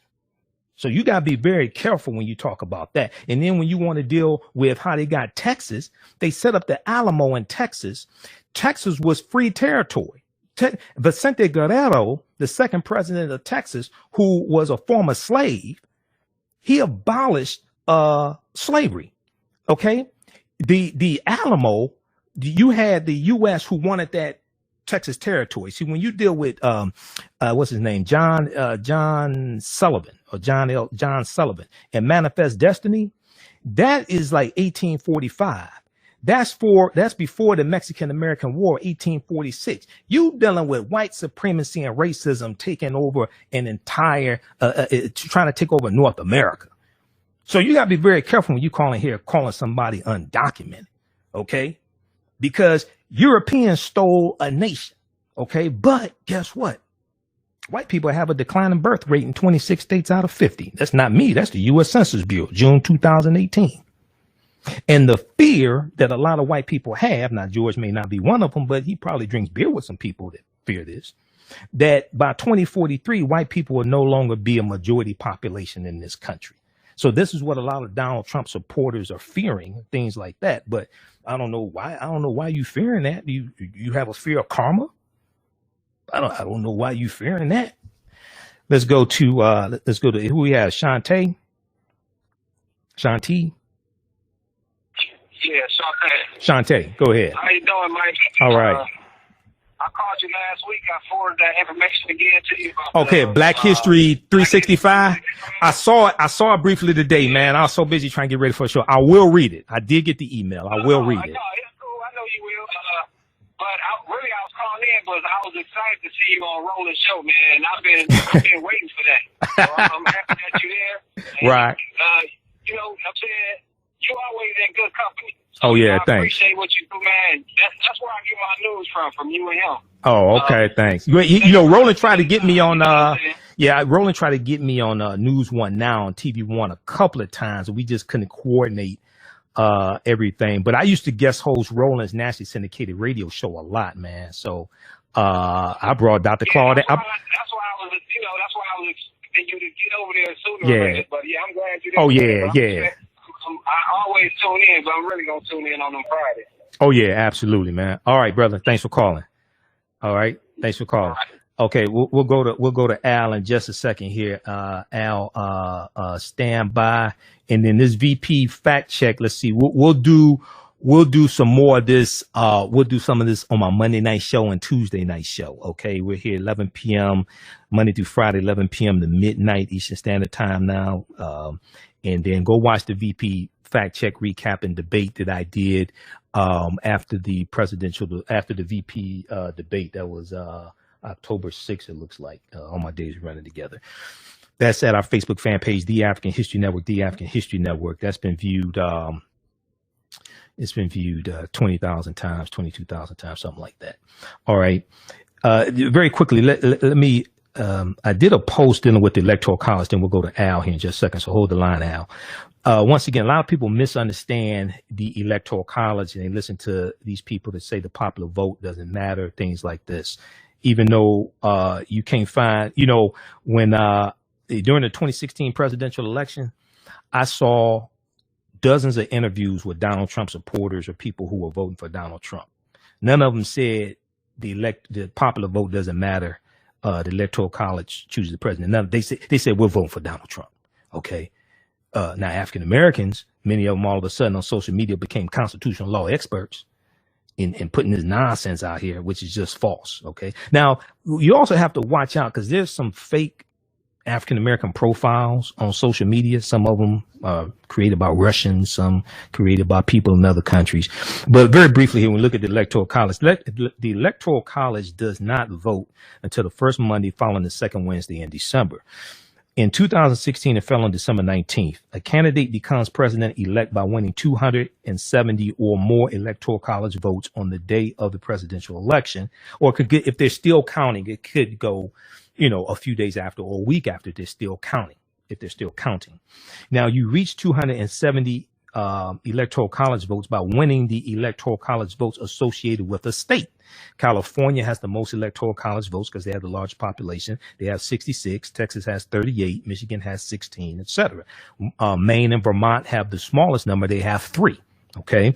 You win the Electoral College votes associated with a state by winning the popular vote in the state. Now you have 2 states, I think it's Maine or Vermont, is 2 states where it's like proportional. It's not winner take all. Okay. Anyone who says the popular vote doesn't matter has never studied how the Electoral College works, which is why you have to read the U.S. Constitution. It is the popular vote per state that matters, not the national vote totals. Republicans had new voter ID laws in 14 states in 2016 and engaged in rampant voter suppression in key battleground states, including Michigan, Wisconsin, Pennsylvania. One of the voter suppression tactics they used was the interstate cross-checking system, and the interstate cross-checking system was used in about 23 states.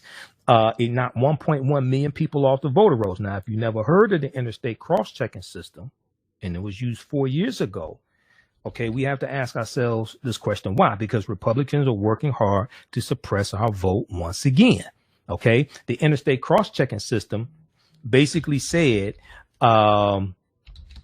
It basically said that the argument that many Republicans were making, and it was championed by Chris Kobach, who was the Secretary of State out of Kansas. The argument that they were making, they were saying that people are voting in different states. People are voting twice in different states. So it literally said that James Brown in Detroit, Michigan was the same James Brown in Cleveland, Ohio. And he's voting twice, so we're going to knock him off the voter rolls. The interstate cross-checking system knocked 1.1 million people off the voter rolls, and it knocked off about 54,000 people off the voter rolls in Michigan.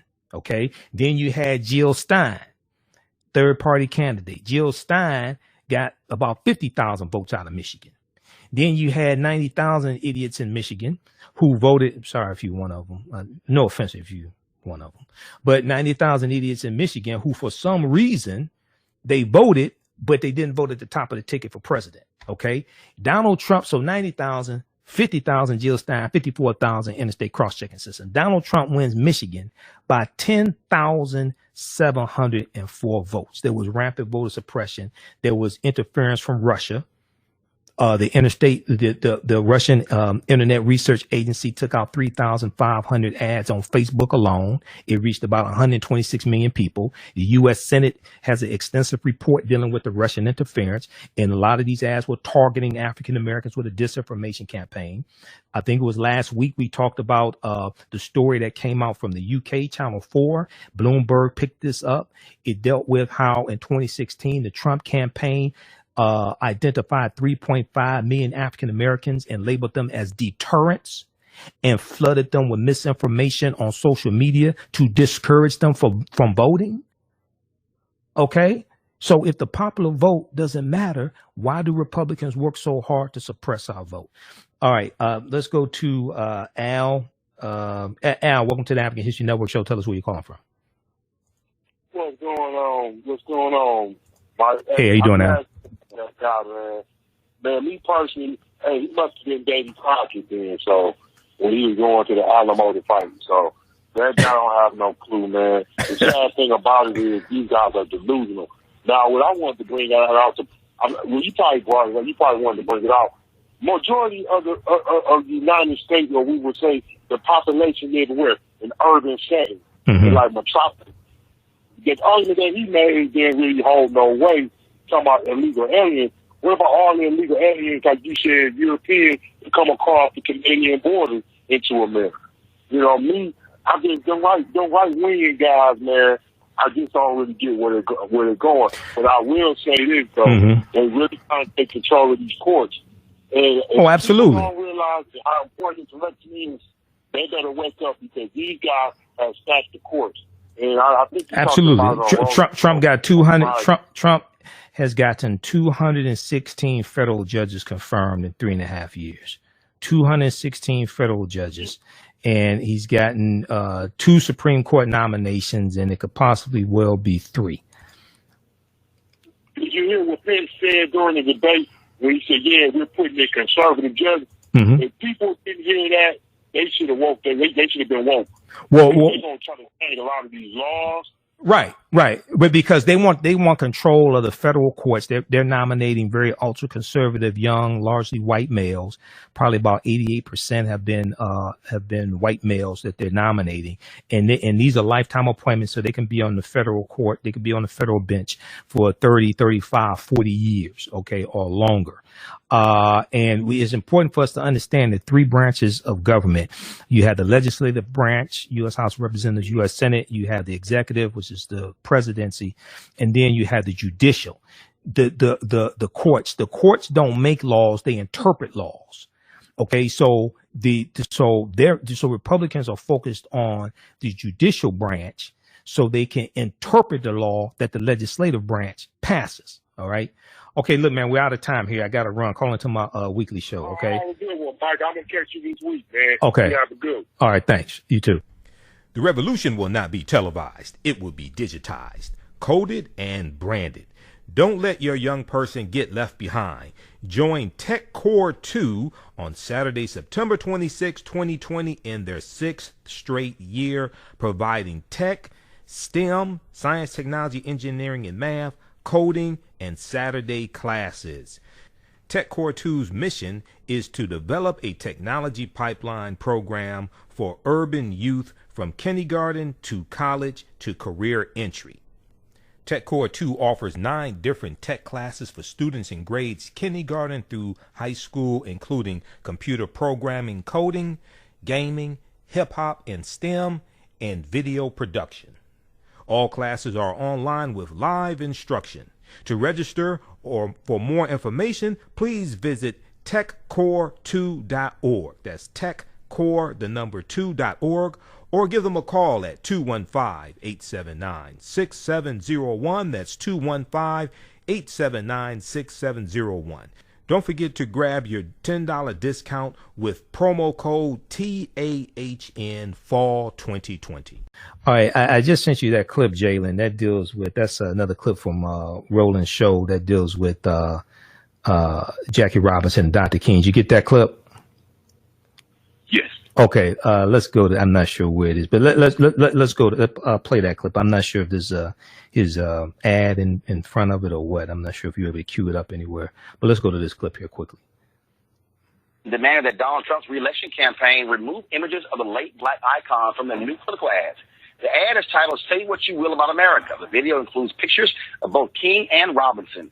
Bernice King, the daughter of Dr. King, took to Twitter and called the use of her father's image beyond insulting and not reflective of who Dr. King was. Jackie Robinson's daughter, Sharon Robinson, also tweeted that the Trump campaign does not line up. This is what she said. Jackie Robinson's family strongly objects to the use of Jackie Robinson's image in the Donald Trump, the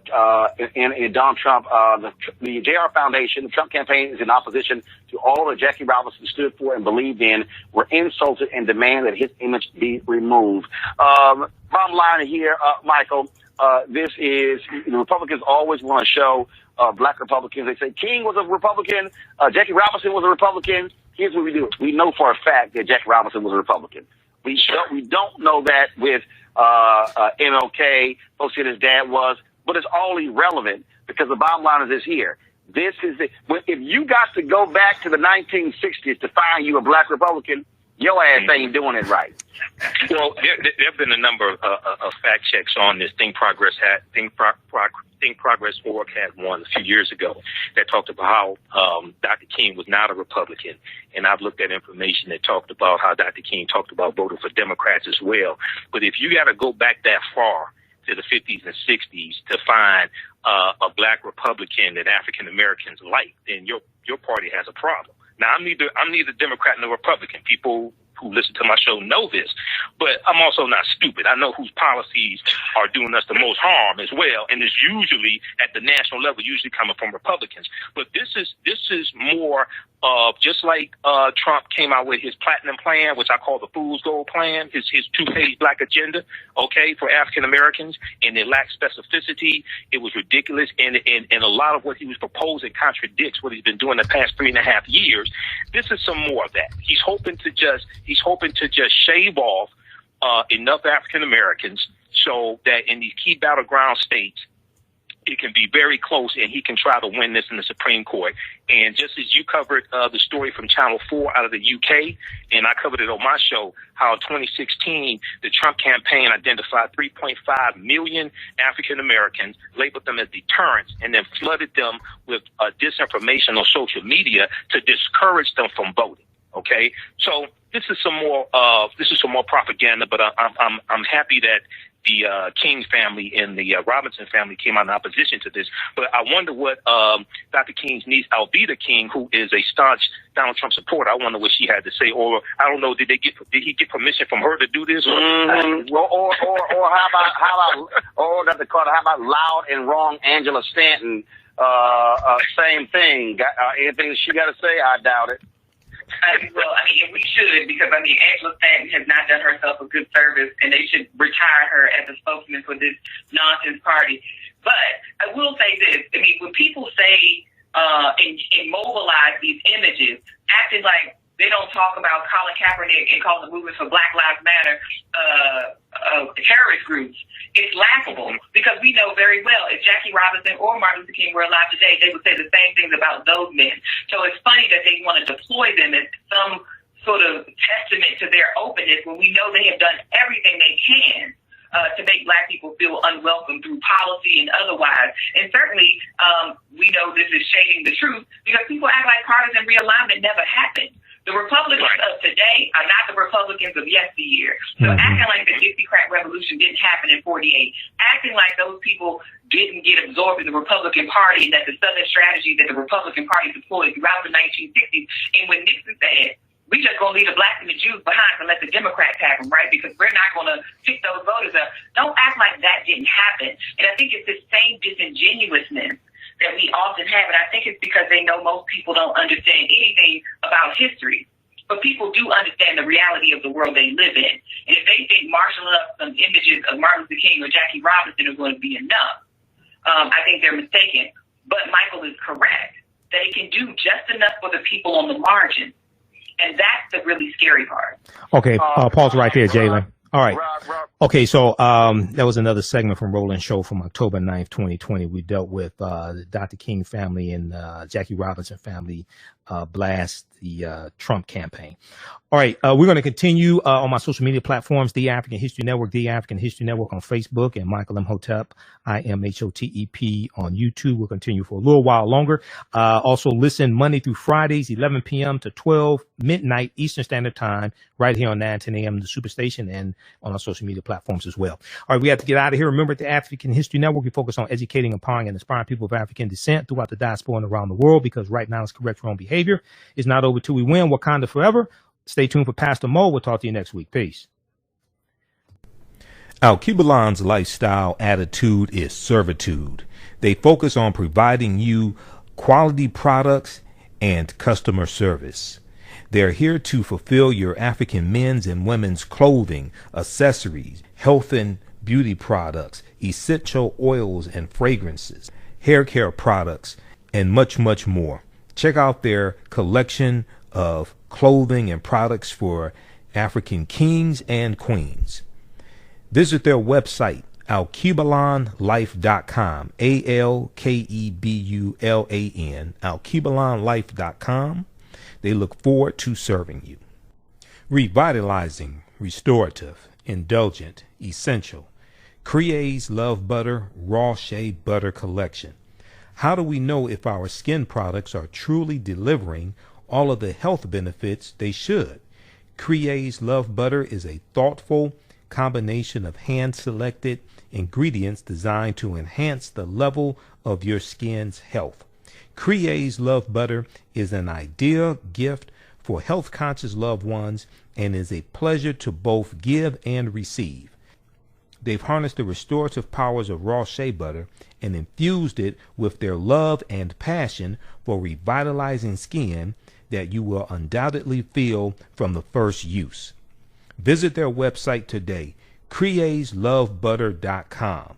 CREAS, creaslovebutter.com. Put your skin in the game. All right, guys, stand by. Let me disconnect this call. All right, we're going to continue. All right, everybody share this broadcast. We're not done yet. We're going to continue here. Some more of these topics we'll deal with some more throughout the week because we have more time since we're on 5 days a week. If you want to advertise with the African History Network, email us at customerservice@africanhistorynetwork.com. Customerservice@africanhistorynetwork.com. If you want to advertise with us as well, we'll make that happen. We brought on some new advertisers, so I'm getting that together also. Okay, we have a special promotion. We have a few slots left, but we have a good promotion going on right now. Email us customerservice@africanhistorynetwork.com. All right. We'll do a little fact checking, and I'll say this for my Monday night show because because I'm on 6 days a week now, I have to pace myself. Okay, so I have to get used to this once again. Let's look at the Democratic presidential debate, Democratic vice presidential debate. I want to look at a recap here. Now, this wasn't as bad as Trump and Biden. Mike Pence he was disrespectful to Senator Kamala Harris. He interrupted her. One count showed 16 times. When I watched the analysis right afterwards on MSNBC, Joanne Reed, Nicole Wallace, and is one of the woman on. They were talking about how Pence and Trump lost ground with, if there were any women who were on the fence about who to vote for. Now, I'm not sure who these people are, who these women are on the fence. Not sure who to vote for, but Pence lost some votes with the way he treated Senator Kamala Harris. Let's go to a recap of what took place here. Okay, we'll cue this up here. We'll go to this in just a second. Also, everybody check out this document. I posted it here on the thread of the broadcast. Now, most people haven't read it. It was out in 2014, 2015. Last updated October 14, 2016. Progress of the African American community under the Obama administration. Progress of the African American community in the Obama administration. And this document breaks down by category and shows how the policies of President Obama were beneficial to African Americans. Most people haven't read this. Now, once again, it's at whitehouse.gov. I don't know why. And Trump hasn't taken it down. It's still there. I'm looking at it right now. So people check this out. If we had read this in 2016, Trump would not be president today. Trump won Michigan, Wisconsin, and Pennsylvania by 78,000 popular votes collectively. Okay. There was a 7 percentage point drop in African Americans voting in 2016 compared to 2012. Now, a lot of that had to do with the voter suppression, Russian intervention. But if we understood how all this was coming together and we understood what was at stake, okay, and the Affordable Health Care Act gave health care to 3 million non-elderly African Americans who did not already have health care. If people knew that the U.S. prison population dropped to its lowest point in 20 years in December 2015, and the percentage of African Americans in prison dropped from 40% to 34%. And actually, when you go research this, privatized prisons were losing money under President Obama because the prison population dropped to its lowest point in 20 years in December 2015. This is why they were supporting Trump. Core Civic and Geo Group, they donated almost $600,000 to Donald Trump's presidential campaign. So how are you going to be the champion of criminal justice reform, but you support privatized prisons, Trump? How are you going to be the champion of criminal justice reform, but you nominate 2 attorney generals who are against criminal justice reform? And one of your attorney, well, but actually both of them don't believe systemic racism exists in policing. Okay, so we'll deal with that. And then next week, we'll deal with part 6 of Joe Biden's plan to empower Black America, his 22-page agenda. You know, we dealt with all 6 parts May through June 2020. You can go watch that. That's on Facebook and YouTube. We broke all that down. Pages 2 through 11 deal with his economic empowerment plan for African Americans. So we'll do it with part 6 next week's show, next Sunday show. Okay, let's go to this here.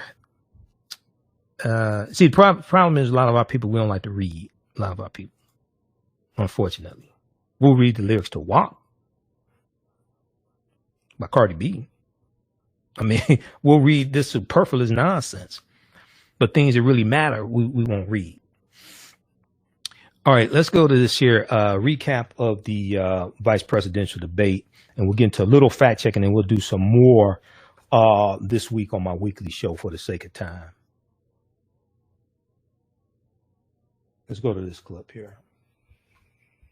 Well, the American people have witnessed what is the greatest failure of any presidential administration in the history of our country. On January 28th, the vice president and the president were informed about the nature of this pandemic. They knew what was happening and they didn't tell you. Can you imagine if you knew on January 28th, as opposed to March 13th, what they knew, what you might have done to prepare? China is to blame for the coronavirus. And President Trump is not happy about it. He's made that very clear, made it clear again today. Quite frankly, when I look at their plan that talks about advancing testing, creating new PPE, developing a vaccine, it looks a little bit like plagiarism. If the Trump administration approves a vaccine before or after the election, should Americans take it, and would you take it? If the doctors tell us that we should take it, I'll be the first in line to take it. Absolutely. But if Donald Trump tells us that we should take it, I'm not taking it. Senator, please Thank you, stop Vice undermining confidence in a vaccine. The truth and the fact is, Joe Biden has been very clear. He will not raise taxes on anybody who makes less than $400,000 He said he's a year. going to repeal the Trump tax cuts. Mr. Vice President, I'm speaking. I'm speaking. The west coast of our country is burning, including my home state of California. I served, when I first got to the Senate, on the committee that's responsible for the environment. Do you know this administration took the word science off the website and then took the phrase climate change off the website? We don't need a massive $2 trillion Green New Deal that would impose all new mandates on American businesses and American families. Let me also say that the American people deserve, Susan, the American people deserve to know. Vice President Pence, I did not, excuse me, Susan, I did not create the rules for tonight. Joe Biden. Your campaigns agreed to the rules for tonight's debate with the Commission on Presidential Debates. I'm here to enforce them. We are talking about an election in 27 days, where last week the President of the United States took a debate stage in front of 70 million Americans and refused to condemn white supremacists. Not true. And not true. It wasn't like he didn't have a chance. He didn't do it, and then he doubled down. This presumption that you hear consistently from Joe Biden and Kamala Harris that America is systemically racist. And that, as Joe Biden said, that he believes that law enforcement has an implicit bias against minorities is a great insult to the men and women who serve in law enforcement. And I want everyone to know who puts on the uniform of law enforcement every day that President Trump and I stand with you. It brings me to, the 8 minutes and 46 seconds that America witnessed, during which an American man was tortured and killed under the knee of an armed, uniformed police officer. There's no excuse for what happened to George Floyd. Justice will be served. But there's also no excuse for the rioting and looting that followed. We need reform of our policing in America and our criminal justice system, which is why Joe and I will immediately ban chokeholds and carotid holds. George Floyd would be alive today if we did that. You've refused to answer the question. Joe Biden has refused to answer the question. So I think the American people would really like to know, if Judge Amy Coney Barrett is confirmed to the Supreme Court of the United States, are you and Joe Biden, if somehow you win this election, going to pack the Supreme Court to get your way? I'm so glad we went through a little history lesson. Let's do that a little more.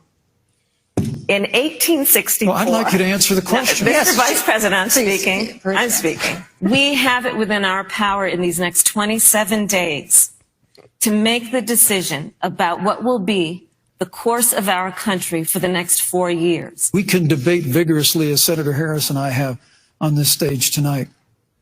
But when the debate is over, we come together as Americans. All right, so that was from MSNBC. Check that out. That's a recap of the vice presidential debate. Actually, it's from NBC News, NBCnews.com, and it's on MSNBC's website. That's a recap of the vice presidential debate. And I'll get you the actual name of that clip. Where's my rundown sheet for today's show? What happened to it? Hold on, I was looking for another article here. So that was so I did a lot of Facebook posts while the debate was on live. I watched it live. I still have it recorded, and I talked about how, well, for one, when Senator Kamala Harris when they talked about George Floyd, Mike Pence said that, it was tragic what happened to George Floyd, something like that. But then he goes to the rioting and looting. Okay, well, the majority of the protests surrounding George Floyd were peaceful protests. Majority of the protests surrounding George Floyd did not involve rioting and looting. Now, he doesn't want to talk about how Donald Trump is looting America. He don't want to talk about that. Okay, but that's another show.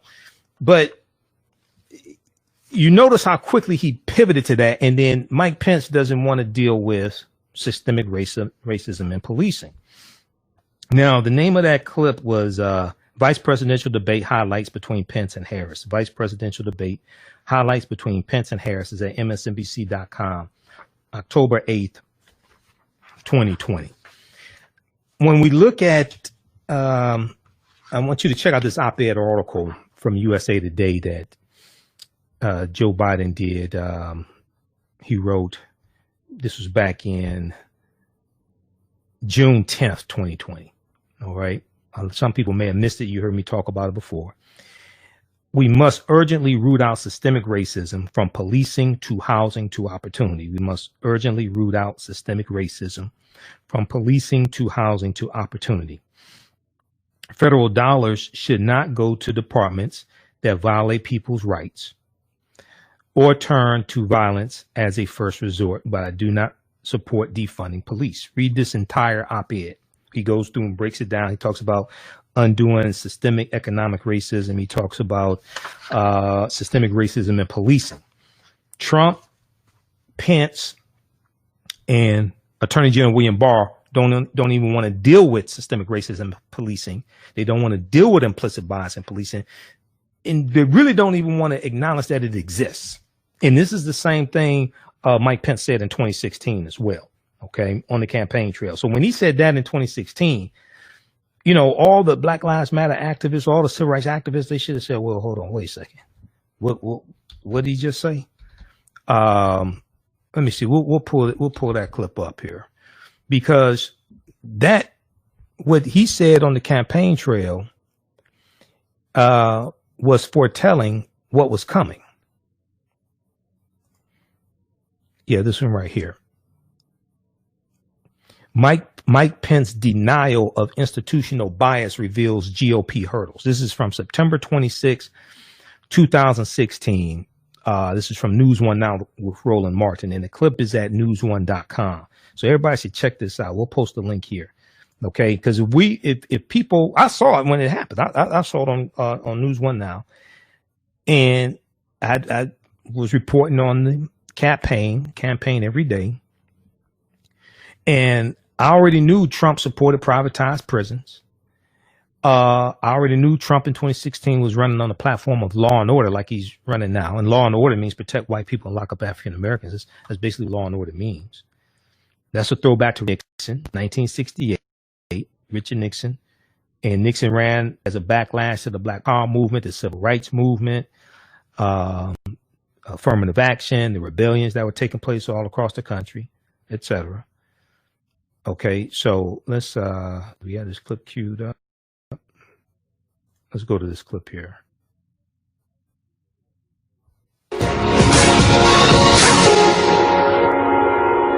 Last week in Colorado, Republican VP nominee Mike Pence, the governor of Indiana, was asked a question about the issue of criminal justice reform and what's happening with various police shootings. Check this out. Donald Trump and I believe that there's been far too much of this talk of institutional bias or racism within law enforcement.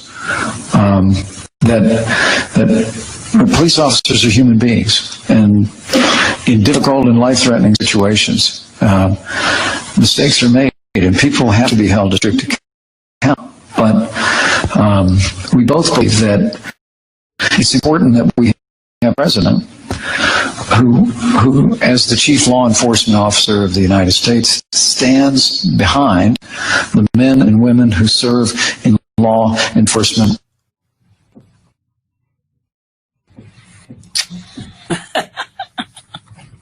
Let me unpack that.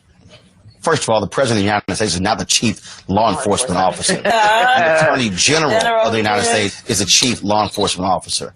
The President's responsibility is to be concerned about all citizens, not to stand behind police. Rekia Boyd, shot and killed by Dante Servin. He got off. Ayanna Jones in Detroit. I can now talk about holding an air rifle at Walmart. I list a lot of people make mistakes. It's death. All right. Check out that clip here. This is problem. Talk. Just talk. Check out that clip. You've got a racist from News1.com. Back at the San Francisco Police Department. Racist text message from News1 is Mike Pence's denial of institutional bias those GOP hurdles. This is from September 26, 2016. That sounded very similar to what in the debate stage against Kamala Harris. All right. So when he said 2016, we all should have said, hold on, wait a second. What did he just say? All right. And this follows the policies of the Trump administration, who have largely taken a hands-off approach to policing, basically stopped investigations into the patterns and practices of police departments. All right. And he told you what it was back then. All right. We'll post a link of this right here. Okay. Let's see. Let's do with this for the sake of time. We'll do some more of this on the weekly show. And we did this back in August. Read this article from PolitiFact.com, this fact check. So during the Democratic presidential debate, Representative Tulsi Gabbard of Hawaii made some attacks on Senator Kamala Harris, some allegations of Senator Kamala Harris and her prosecutorial record. At this debate, let's see, Tulsi Gabbard said Senator Harris says she's proud of her record as a prosecutor and that she'll be a prosecutor president. But I'm deeply concerned about this record. There are too many examples to cite, but she put over 1,500 people in jail for marijuana violations, then laughed about it when she was asked if she ever smoked marijuana. She blocked evidence that would have freed an innocent man from death row until the courts forced her to do so. She kept people in prison beyond their sentences to use them as cheap labor for the state of California. And she fought to keep a bail system in place that impacts poor people in the worst kind of way. So then they go through and fact check each one of those claims that Tulsi Gabbard made. Now, you know, we've talked about this here on this show back when it happened. You can read this from PolitiFact. This was August 2019. This article is from August 1st, 2019, so it's right around that time. You can read this from PolitiFact.com, where Tulsi Gabbard's attacks on Kamala Harris' record as a California prosecutor on target. So let's go through and look at some of this. And then on my weekly show, we'll get into some other fact checking from the Mercury News. They had a really good, extensive article. We posted that article from the Mercury News on our Facebook fan page, the African History Network. We got something like 700 likes. All right. So first claim, Harris put over 1,500 people in jail for marijuana violations and then laughed about it when she was asked if she ever smoked marijuana. Now, there's some PolitiFact in their fact check, and they lay out this information. They say there's some context missing in this claim, and it's framed in a misleading way. We could not independently verify the 1,500 figure. I think they had an update to this, so I think later, because they said the agency's data shows there were 1,883 admissions to state prison on marijuana offenses during the years Kamala Harris was Attorney General, but we'll come to that in just a minute. Cited in a February, the 1,500 figure was cited in a February, it looks like 2019 article by the Free Beacon, which is a conservative online news website. The Free Beacon said, quote, at least 1,560 people were sent to state prisons for marijuana-related offenses between 2011 and 2016, quote, when Harris was California Attorney General. It says the data comes from reports from the California Department of Corrections and Rehabilitation.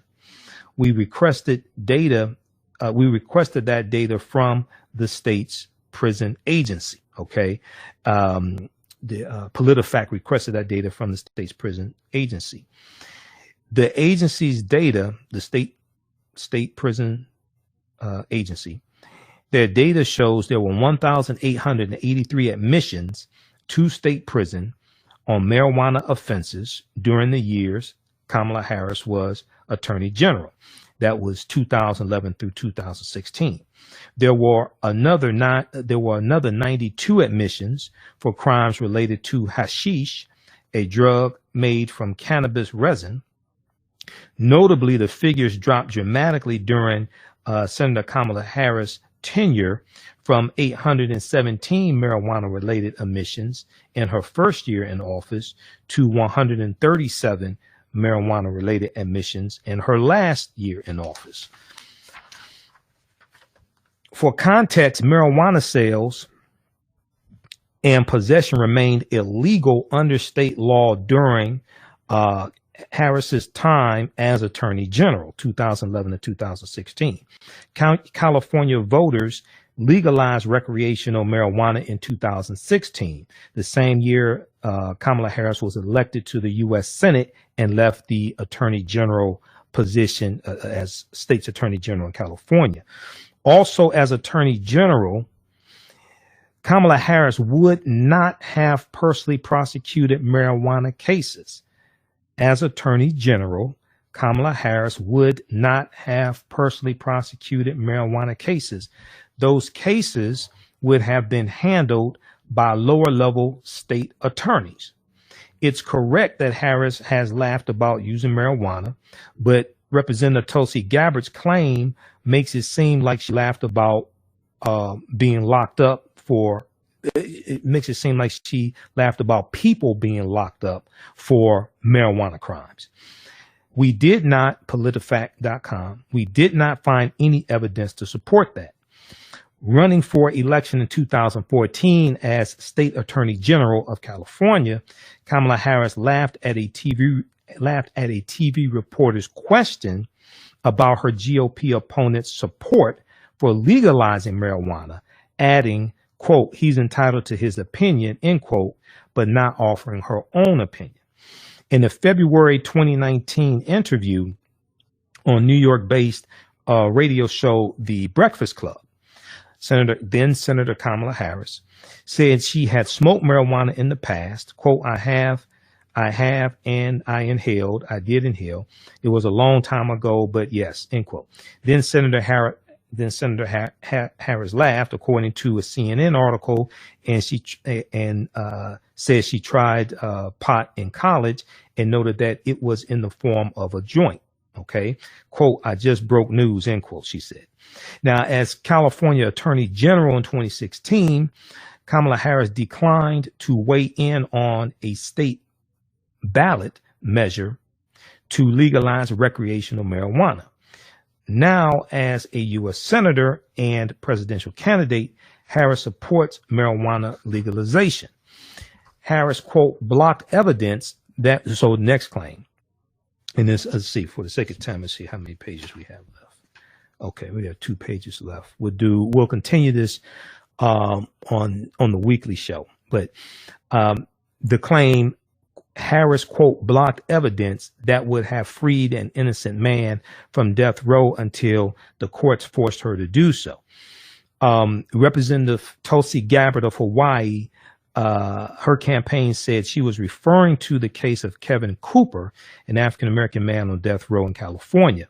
We found, so PolitiFact.com found Representative Tulsi Gabbard's statement leaves out some key information, as her previous statement did also. This is why I said at the beginning of the show, when we laid out the topics, I said, I saw people keep posting this clip of Tulsi Gabbard making these statements against Kamala Harris on the debate stage, but they did not provide any supporting documentation or clarification to explain the statements, or no fact checking, anything like that. This is why we do what we do. So the New York Times fact checked Representative Tulsi Gabbard's claim about Kevin Cooper by explaining that he was, quote, convicted by a jury for a 1983 quadruple murder. Ms. Harris, as Attorney General, did not allow new advanced DNA testing in his case. Ms. Harris, as Attorney General, did not allow new advanced DNA testing in his case, denying Kevin Cooper's request. After the New York Times wrote about the case, Kamala Harris told the New York Times columnist Nicholas Kristof that, quote, I feel awful about this, end quote, and called on the state to allow for such testing. Now, the New York Times added that, quote, while Governor Gavin Newsom of California, current governor of California, has ordered additional DNA testing in the case, and a number of legal and judicial experts say that Kevin Cooper was wrongfully convicted. They say he was wrongfully convicted. The advanced testing has not yet proved Kevin Cooper's innocence and allowed him to leave death row. All right. And then I looked at the article in the last couple of days. It has not been updated. Okay. Also. Now, the senator's campaign spokesperson told the Washington Post, back then her presidential campaign spokesperson, told the Washington Post at the debate, this would be right around August 2019 presidential debate, that Senator Kamala Harris was not directly involved in the decision to deny Cooper's petition in 2016. Let me repeat that. The senator's campaign spokesperson told the Washington Post after the debate that Senator Kamala Harris was not directly involved in the decision to deny Cooper's petition in 2016. Quote, Senator Harris ran an office of 5,000 people and takes responsibility for all the actions of the California Department of Justice during her tenure, the statement said, according to the Washington Post.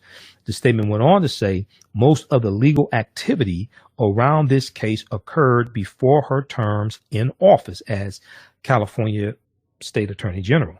But this specific request was made to and decided by lower level attorneys. This specific request was made to TO and decided by lower level attorneys, end quote. Now, Senator Kamala Harris, quote, kept people in, so the claim that, okay, we'll continue with this because it's like a half a page. The claim from Representative Tulsi Gabbard that Senator Kamala Harris, quote, kept people in prison beyond their sentences to use them as cheap labor for the state of California, end quote. This claim comes from a February Daily Beast, so it'd be February 2019, Daily Beast article. It found lawyers in lawyers in then Attorney General Kamala Harris' office argued in 2014 that despite court orders to reduce state prison crowding, some violent offenders needed to stay in the prison system to help combat wildfires. It does not detail how many prisoners, if any. It does not detail how many prisoners, if any, ended up staying longer than required. A spokesperson for Senator Kamala Harris was quoted in the article saying, quote, Senator Harris was shocked and troubled by the use of this argument. She looked into it and directed the department's attorneys not to make that argument again, end quote. Senator Harris, quote, fought to keep, the next claim, they should number these damn claims. It just runs on. Okay. Next claim. Harris, quote, fought to keep a bail system in place that impacts poor people in the worst kind of way, end quote. A March 2019 article by Business Insider detailed then San Francisco DA Kamala Harris push in 2004 to increase cash bail. Quote, shortly thereafter, San Francisco Superior Court judges moved to sharply increase cash bail costs for weapons-related felony charges, including, so this was specific. Okay. We talked about this before back in like August.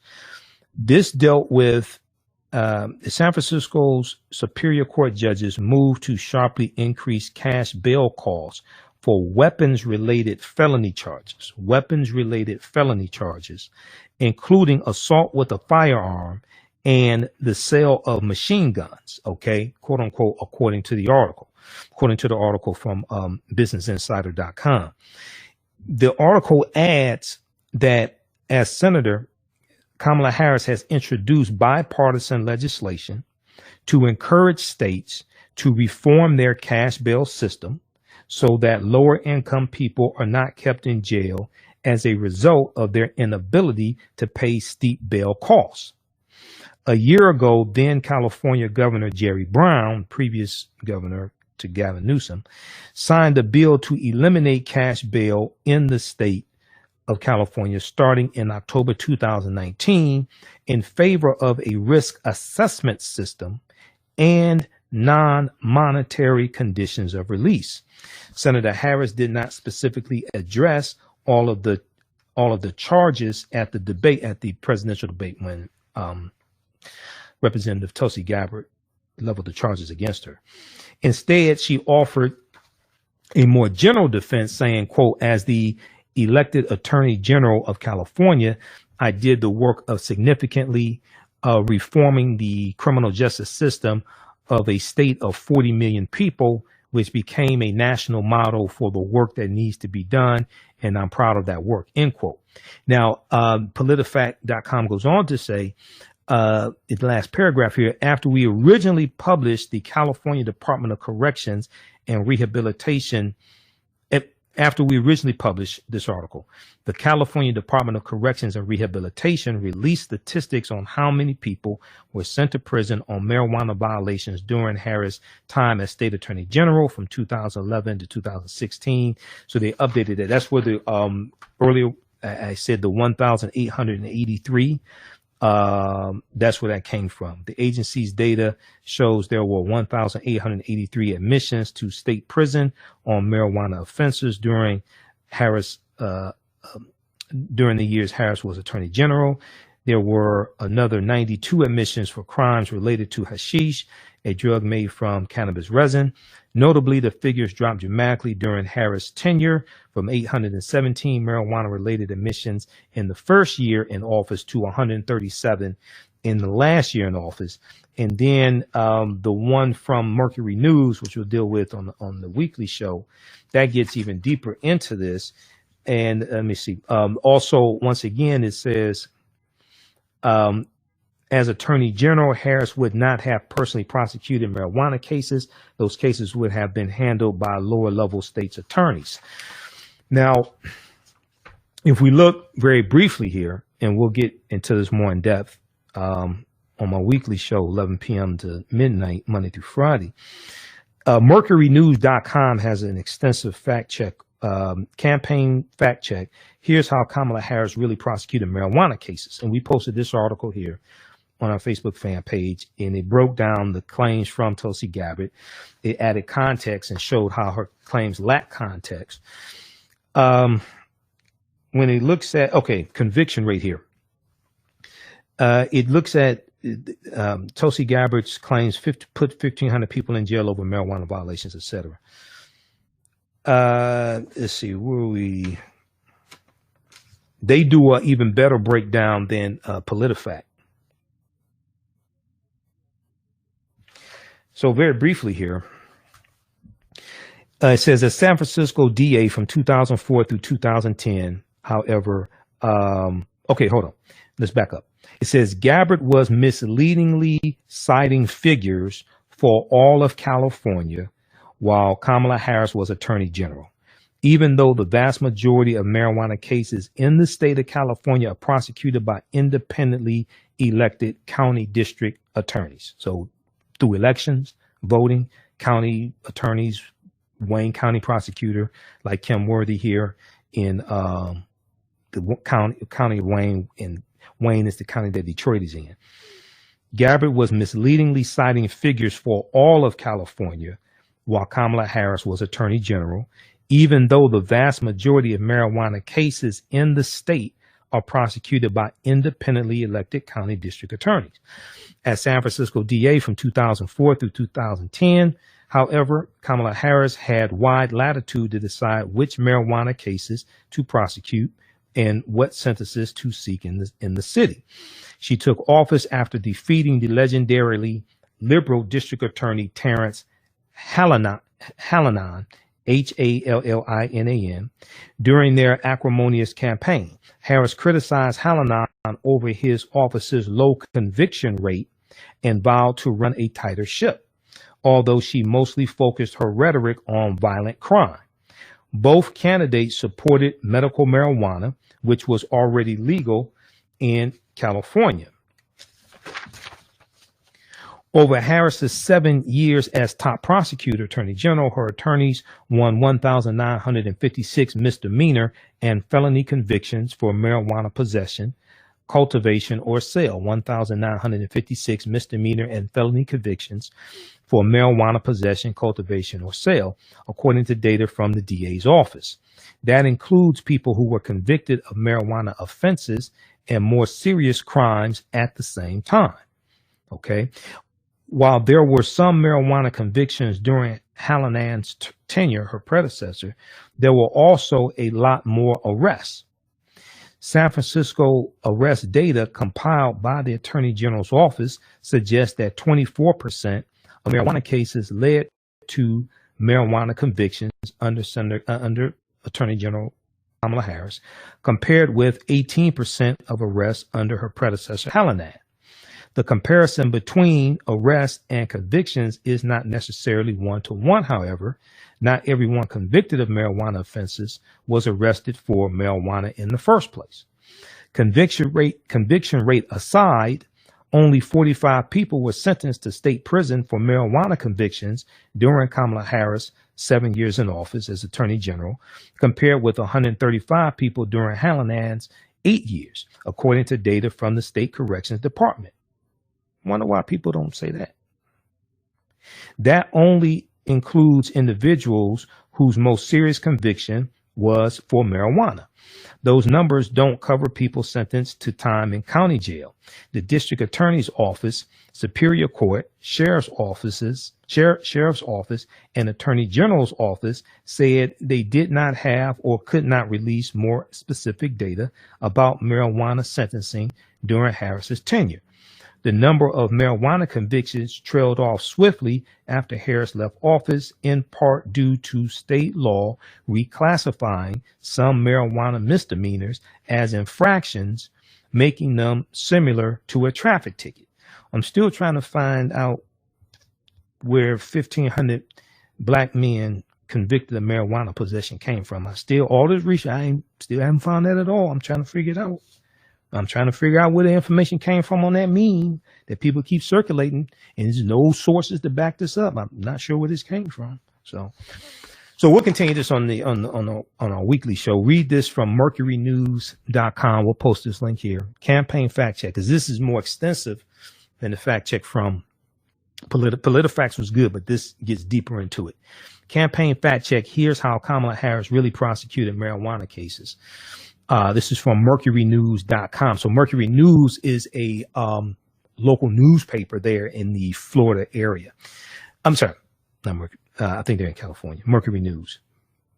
Yeah, California area. They're in San Francisco.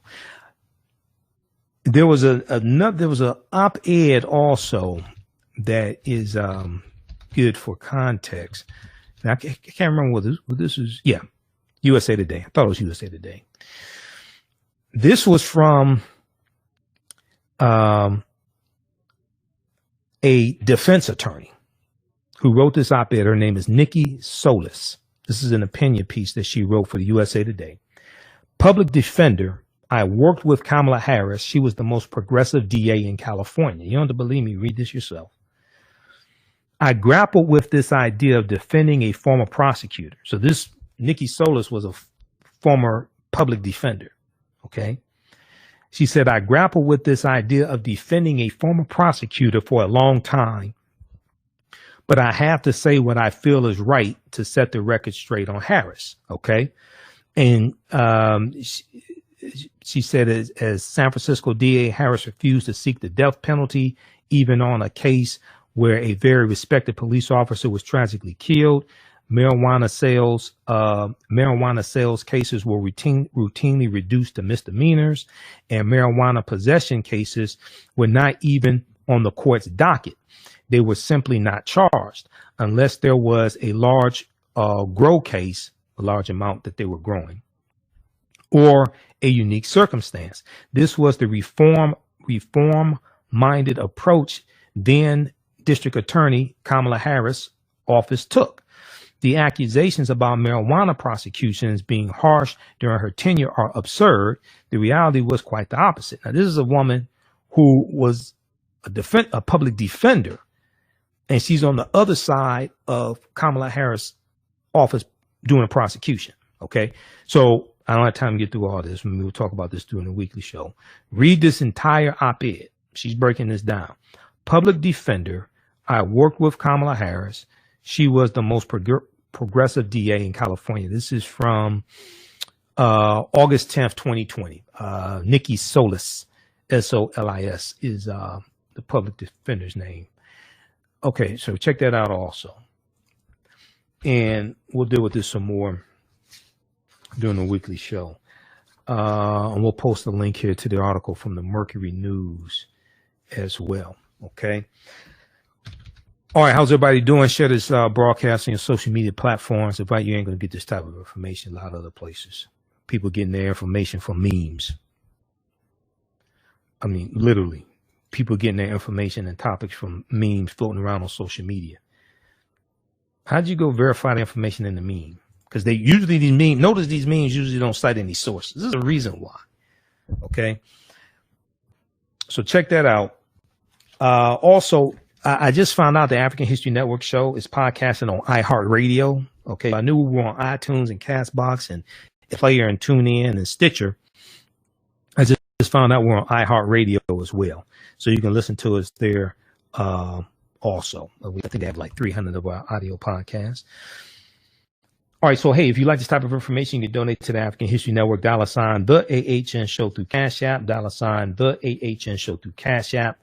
Also through PayPal, paypal.me/the AHN show. Leah said they're quiet now. They're like roaches when you turn the light on. That's what people do when you drop facts and evidence on them. I've been doing this a long time. You know, I'm older than I look. Okay. All right. So check this out for Mercury News also. See, I don't run away from nobody. Okay. Proper documentation ends all conversations. If we disagree, let's disagree based upon the facts and the evidence, not the fact that you don't want to deal with the evidence. All right. So that's enough radio for today. Remember, at the African History Network show, we focus on educating, empowering, and inspiring people of African descent throughout the diaspora and around the world, because right knowledge corrects wrong behavior. What you do for yourself, what you do to yourself, and what you allow other people to do to you and get away with is based upon what you think about yourself. Remember, right knowledge corrects wrong behavior. It's not over till we win. Wakanda forever. We'll talk to you next time. Peace. And remember, we're on Monday through Friday, because my alarm clock is set. We're on now Monday through Friday, 11 p.m. to 12 midnight Eastern Standard Time. We'll be right here. If you want to advertise with the African History Network, email us at customerservice@africanhistorynetwork.com, customerservice@africanhistorynetwork.com. We'll get you up and running this week. And we have new advertisers we're bringing on. Going back through editing our broadcast from last Sunday and this week, things like that. Okay. All right. We'll talk to you next time. Peace. Author Melinda Merritt is the author of 2 books, Merit Magic and Age of Aquarius, Spiritual Reckoning. In the book Merit Magic, this book is about the civil rights movement of the 1960s and how her family played a very important role in this movement. It is about all of the civil rights leaders, such as Dr. Martin Luther King Jr., Reverend Jesse Jackson, John Lewis, and many others of this nation who came to her small Georgia town and started the movement that spread across this nation. This book tells the wonderful story of 3 powerful women who did amazing things because they had inherited special gifts from their African ancestry and used them to help the cause. These ancestral gifts seem to have been forgotten at this stage in our history. The second book, Age of Aquarius, Spiritual Reckoning, discusses the relationship between humans and the 10 spheres of the Tree of Life.